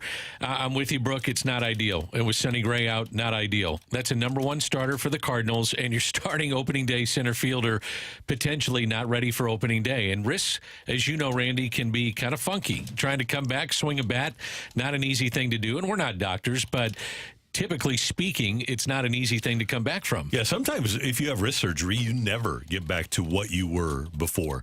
Now, there are different kinds of wrist surgery, and this was thought to be minor. When the Cardinals performed the surgery on Edman in October, they thought that he would be ready for the start of spring training. Here we are a week and a half into spring training games, and he's still not ready to go, and we're talking about opening day being in jeopardy. But on the bright side, and it's not totally bright, but Dylan Carlson did have an RBI hit yesterday, a couple of RBI doubles, so that was a good thing. And the Cardinals have their backup at shortstop now in Brandon Crawford. So not all is lost if Tommy Edman isn't there. And we had expressed our concerns about Tommy Edman's viability offensively as an outfielder simply because last year he didn't hit well as an outfielder. Hit 185 as a starting center fielder. Now, I think that's due in part to switching a position, and there's a lot of pressure on a center fielder. There's a lot of wear and tear, and maybe that went into why he was deficient at times at the plate. But that's kind of searching for it a little bit. You just hope that Tommy's going to be healthy and ready to go, and they have committed to him being a center fielder. That's the other thing that this shows me. They're saying he's our everyday center fielder. He's our guy, and we're going to roll out with him as opposed to anybody else. And again, Carlson's going to get a run, so this is a good opportunity for him as the season progresses. Dylan Carlson is going to get a run, but you have Victor Scott also knocking at the door. We already got a text in, and we always get texts in anytime we talk about the outfield conversation about how is Victor Scott not brought up as an option for them moving forward. Does he insert himself more into the conversation if this does turn into something more with Tommy Edman? I would say as the season goes on, you're a few months in, couple of months in, trade deadline, and then at that point, Victor Scott would maybe make an appearance. Here's the one thing, though. If they bring him up, and guys, we talked about this, he's going to play. You don't bring up a young player to sit on the bench. That just isn't the way it's going to be done. Now, in September, you may bring him up because you need stolen bases. You want speed. You want a pinch runner to maximize the bench that you have as it expands by a couple of players. But if he comes up, he is here to play, and that's the way it rolls in Major League Baseball. You don't just sit a guy because they can just rot on a bench when you can have him at AAA and continue to get seasoning down in the minor leagues. And I think, based on what I know, I've never seen him play, I think that Victor Scott has a chance to be a good player. But the fact of the matter is, he's got one full year of pro baseball under his belt. Exactly. He was drafted in July of 2022, and it's probably unlikely that he's ready for the major leagues right now. Skill set is exciting. I mean, how do you not want to watch him play every single day? I want to watch him play, but I don't want to see him get completely overmatched at the major league level. And maybe he won't. I mean, that's the other thing. Maybe he comes up and he's fine, but man, it's a big jump to go from the minor leagues to the major leagues. Well, we even saw with Mason Wynn last year, obviously a very, very small sample size, but there is an adjustment period where you do have to let the players grow a little bit at the major league level. So that's the thing that they also have to toy with. But I agree with you guys. But you don't want to bury him, though. You don't want to bury him. That would be the problem, is that if you think that this guy is going to be a future starter, and it's kind of like Mason Wynn. Mason Wynn is the same way. I wouldn't want to see him get buried either. Yeah. Which would be my concern with both those guys. Mm-hmm. Ultimately, though, we are going to see those guys. And I have no problem with the Cardinals being patient here because I'm intrigued to see what a healthy Dylan Carlson can do. I know that people say, they've made their determination that Dylan Carlson can't play based upon a couple of injured years. But I saw the guy finish third in the National League Rookie of the Year voting in 21, and 22 and 23 have been injured. And there have been players that have had a couple of bad years injury-wise. We saw one here that hit 70 home runs. Now, why did he get back on the field? That's a different question. But you can have injuries that set you back and still return to form and be a really good player. I have not given up on Dylan Carlson yet. No, I don't think I've given up on Dylan Carlson either, but where does he go? There's not even room for him currently, other than this Tommy Edman injury appearing. Edman injury. And that's the thing. He was a cold, dead hands guy, right? Yeah, he was. So he's still got the physical skill set. If he displays that physical skill set, then all of a sudden maybe Tommy Edman gets Wally pipped. I don't think Carlson drops defensively for you. Now, Tommy played a very good center field defensively last year. But I also think that Dylan Carlson does that as well. Big arm at times in the outfield. And I just don't think you get a drop there defensively. it does raise the question, though. If he gets off to a really quick start, you're right. What happens to Tommy Edman? Do you want to play him at second base if Brendan Donovan is not playing well and spot him there? You could spot him at third base at times if Nolan Arenado needs a day off. Obviously, he can play the outfield positions and just ride the hot hand if you're Ollie. We've seen a lot of both of these players, and I'm just going to go offensively here, okay? What do you like better when you see the best of Dylan Carlson or the best of Tommy Edman offensively?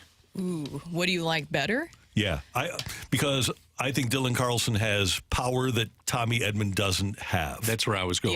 Yeah. I do like on the other side of it, though, if we're talking about things outside of things offensively, the versatility that Tommy Edman brings you and his abilities in that way. But yes, if you get the best of Dylan Carlson, then I don't even think there would be a discussion about him being the fourth outfielder. It's got to be the best from both sides of the plate for both those guys, and both struggle from one side of the plate. So if you can see them making progression as a switch hitter, that to me would put them over the top of the other guy. Yeah. And by the way, I mentioned that I haven't given up on Dylan Carlson, but this also is the opportunity, not opportunity, but it's he could end himself too. He can either go boom, he could take off like a jet, or he could fall off the cliff. It can go one way or the other. His Cardinal career could end if Tommy Edman is out for 2 weeks and he's terrible. Really? You think that would be they would pull the plug that quickly on Dylan Carlson? Yeah, I would say if he gets off, we've seen it before with them. Yeah, I would say that if he gets off to a bad start based upon his last 2 years, I would say that there's a chance that they could be looking at something else. I think if you're a really good team, Dylan Carlson is your fourth outfielder. I've been saying that for a couple years, and it's not to begrudge the kind of career he's had or to look down on it. I just think that if you're a good team, a really good team, Dylan Carlson is a fourth outfielder. If you're a lesser team, he would start on that team. And I think that's fair to say that. Absolutely. That's Dan. That's Brooke. I'm Randy. Coming up, we've got Rock and Roll here on 101 ESPN.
Hey everyone, it's Brooke here for Universal Windows Direct. As you know, the weather has been up and down here recently. It's like 80 degrees one day and super warm, and then it's really cold the next day. But where you shouldn't be feeling all of those temperature changes is inside your home. So call my guys over at Universal Windows Direct to avoid the cold and all of the weird weather. You may be wondering, can Windows actually make that big of a difference? Here's the thing, they really can, and here's how. Their windows feature super spacer technology, which helps keep the edge of the glass warmer, holds the window seal in longer, and makes the windows last up to 5 times longer than your other Windows systems. So your windows from Universal perform better and they last longer. Call Universal Windows Direct today at 314-334-2522 for your free in-home estimate. And for every 2 windows you buy, you get 2 for free. So buy 2, get 2. Buy 4, gift 4. There's really no limit to what you can do there. Plus, they'll upgrade your new windows to triple pane glass for free, and they'll double your energy tax credit. Restrictions apply. Tell them that I told you to call and get an additional $250 off your next project. For the last windows you'll ever need, go to universalwindowsdirect.com, and like me, you'll be saying, I love my windows.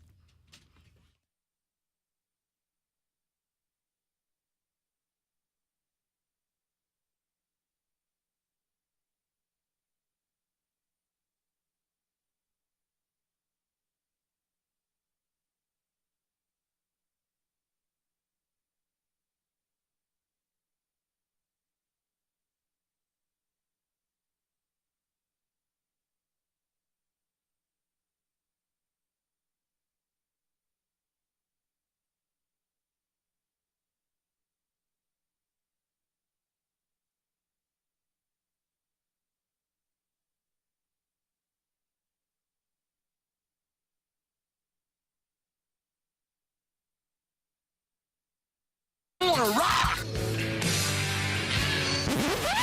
And roll.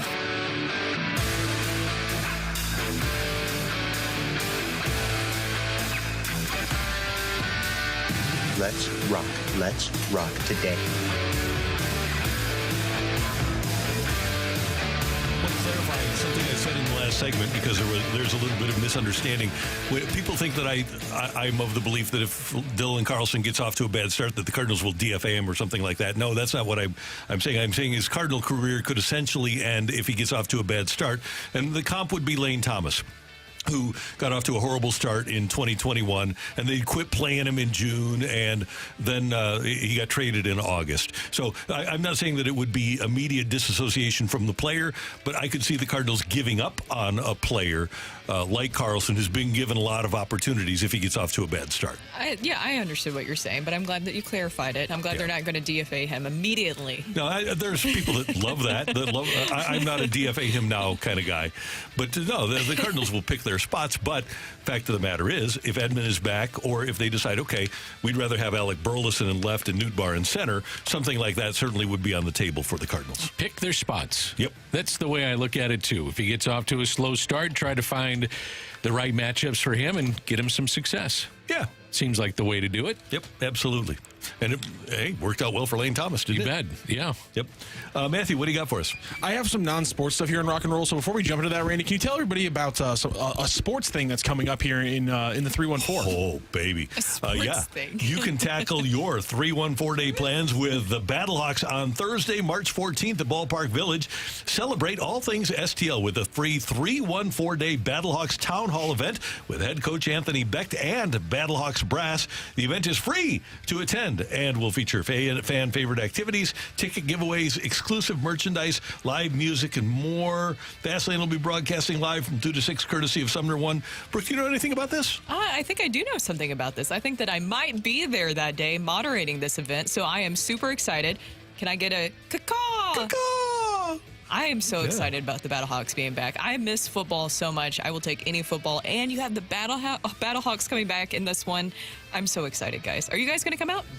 I will make it out there, yes. If you're the MC, I'm there. I don't know what I have going on that day. I don't know if I'm getting a perm or maybe washing my carpets. But if that isn't happening, I might have to make my way out there. Well, Dan, you'll be there in spirit. Either Absolutely. way, of course. I'll be cheering you on. Yes. You're the MC? Mm-hmm. All right. Good luck. I'm excited. You'll do great. Very honored to be able to do this. It's 314 Day. It's the Battlehawks at Ballpark Village on 314 Day, 2 to 6. Get all details now at 101ESPN.com. All right, here's my non-sports thing. Earlier today, we talked to Jamie Rivers, and we already played one clip from his excellent interview that you guys just really killed it today. But I want to play another clip from Jamie because I just have a quick question. Here was Jamie talking more about what's causing the firings of these coaches, specifically how young players might be at fault. Like coming up when I played and whatnot, you just did what you were told. If the coach said go do this, even if you thought it was wrong, you just did it anyways because, that's the coach said, I need to go do that. Nowadays, it's not like that. Nowadays, it's like, well, why? And I have got 4 kids they range from 23 to 15. And everything I tell them is, well, why, Dad? Like, why?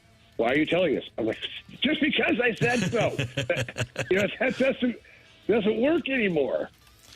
I'm a why person. Mm-hmm. I've always been a why person. No way. When somebody says do this, my answer is usually if I don't understand why they're asking it of me, my answer is usually why. And the very first thing he said there, if the coach is wrong, you just go do it. Well, I don't know. I got a pretty short career. I don't want to be making mistakes because you're a bad coach. I'm going to ask, so what's wrong with me questioning, what's wrong with having a quizzical person who wants to know more? I thought that was something we wanted from our athletes and, people overall. Quizzical natures, somebody who isn't a follower, somebody who's a free thinker. Isn't that a good thing? Sure, it's a good thing as long as when you're provided with that information, you produce with it. Yeah. That's fair. Yeah. Well, sometimes it's just you don't have the talent. Well, I think the people that we're talking about probably do have the talent. If they're playing professional sports, they're pretty darn good. They're in the 0.1 percentile of human beings. Mm-hmm. So, they're probably pretty good. But it also shouldn't be difficult on the part of a coach to explain why. That's my other part. I get the idea of, coach says it, you do it. But I don't understand why is there pushback to the idea of somebody just answering the why question? I don't think there's pushback. I think a lot of coaches say because we're looking at trying to do this, it's got to be a dialogue between two people, either if it's player and coach. Yep. And if there is a player that doesn't understand, okay, here's why, because if you do this, then we will produce and we will win games. If players do something that is not within the scope of trying to win the game, that's when I get ticked off. And that's what I'm saying is that, also, I don't think these coaches are keeping it a secret as to what philosophy and system that they're trying to run. And so if they have to keep explaining it over and over again, if the player's just asking why to ask why because they don't want to do it, then that maybe is the issue that Jamie's talking about specifically. But I don't think that's what I mean. Jamie literally said it to kick it off. It doesn't matter if the coach is wrong. When we were back in my day, we just did what the coach said to. Probably because it's the system that they want to implement. But if the system's wrong and you're a hockey player, you're 26 years old. You've been around hockey since you were 4 years old. You know a little bit about the game too. I understand why players want a back and forth. And again, I'm not saying you get to overwrite the coach, but that's why the analogy that Jamie used kind of maybe want to ask the question, just because I've been dealing with this since I was a kid. And my parents used to snipe back at me. Why are you asking questions? Just do what I said. And right before I would then get in even more trouble, I would then the big smart ass I am, I respond well, don't you guys want us being free thinkers? That's what you guys taught us to do. And of course, that's not what they wanted to hear in the moment, but that was always my argument. And when Jamie brought that up, I was like, you know what? That brought back some memories, didn't it, Rock? It brought back some hard memories. A fun topic for me because I always just wonder how different people come at it from different angles, because everyone does. Here's an old line from sports. The coach is always right, even when he's wrong.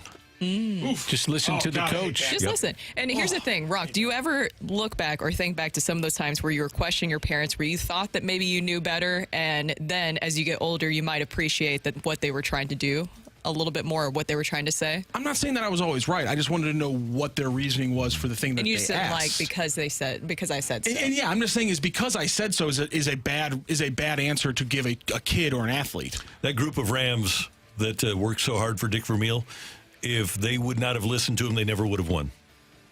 And they may not be there, too. No, that's right. He made a lot of careers. That's true. That's true, but yeah, I mean, and that's the thing is when you're a good coach, you're usually not wrong, and I guess that's the big factor here. And I'm not saying don't listen to your coaches. 314 says Rock is uncoachable. See, that's a weird takeaway from somebody asking questions. It seemed like someone who loves the game and wants to know more about it and is constantly thinking about it. Seems like that's the kind of person you want. Everything I hear from coaches is that kids don't love the game enough these days. I think that it's time, tone, and how you're presenting it is really the biggest thing. Because you can always ask why, but if you're saying why, why do you want me to do this, then maybe I can understand why there would be some issues there. Yeah, and if you have to ask why you want me to give effort, then we've got a problem that's pretty unsolvable. Yeah, that'd be a big issue. Yeah. What team could ever be like that, though? Come on, Randy. That's crazy. That's crazy talk. I don't know. I haven't seen one like that for 15 hours. It's true. Thank you, Matthew. You're welcome. That's the great Matthew Rock. You are audio and video engineer and our producer, Brooke. Happy Friday. Yes, happy Friday for me. We want to see your face. Who said that? You want to see my face? So please eat a burger for me. Oh, maybe a little bit later on in the trip. Yeah. A little bit later on. Rehab I've been burger working therapy. hard. I got a couple of texts yesterday when I mentioned rehab burger therapy. People love it in Old Town Scottsdale. So okay. You got to check it out. We'll go check it out. I'll miss you guys. We'll miss you too. And Danny Mac, it's you and I for the next couple of days. Pleasure. We're going old school. Pleasure. It's very old school. It is. It's like almost 30 years ago. Old school. It is.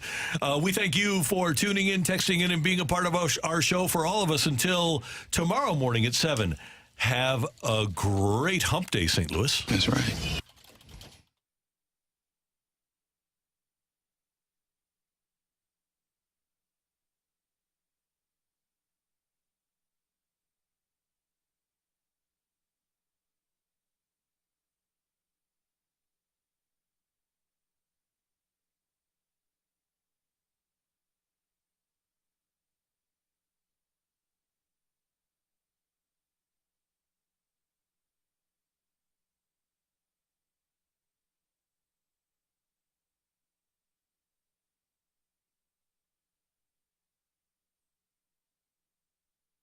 Hey, you don't stay in business for 56 years unless what you do with that business is fantastic. And what Chesterfield Fence and Deck has done for 56 years in St. Louis is incredible.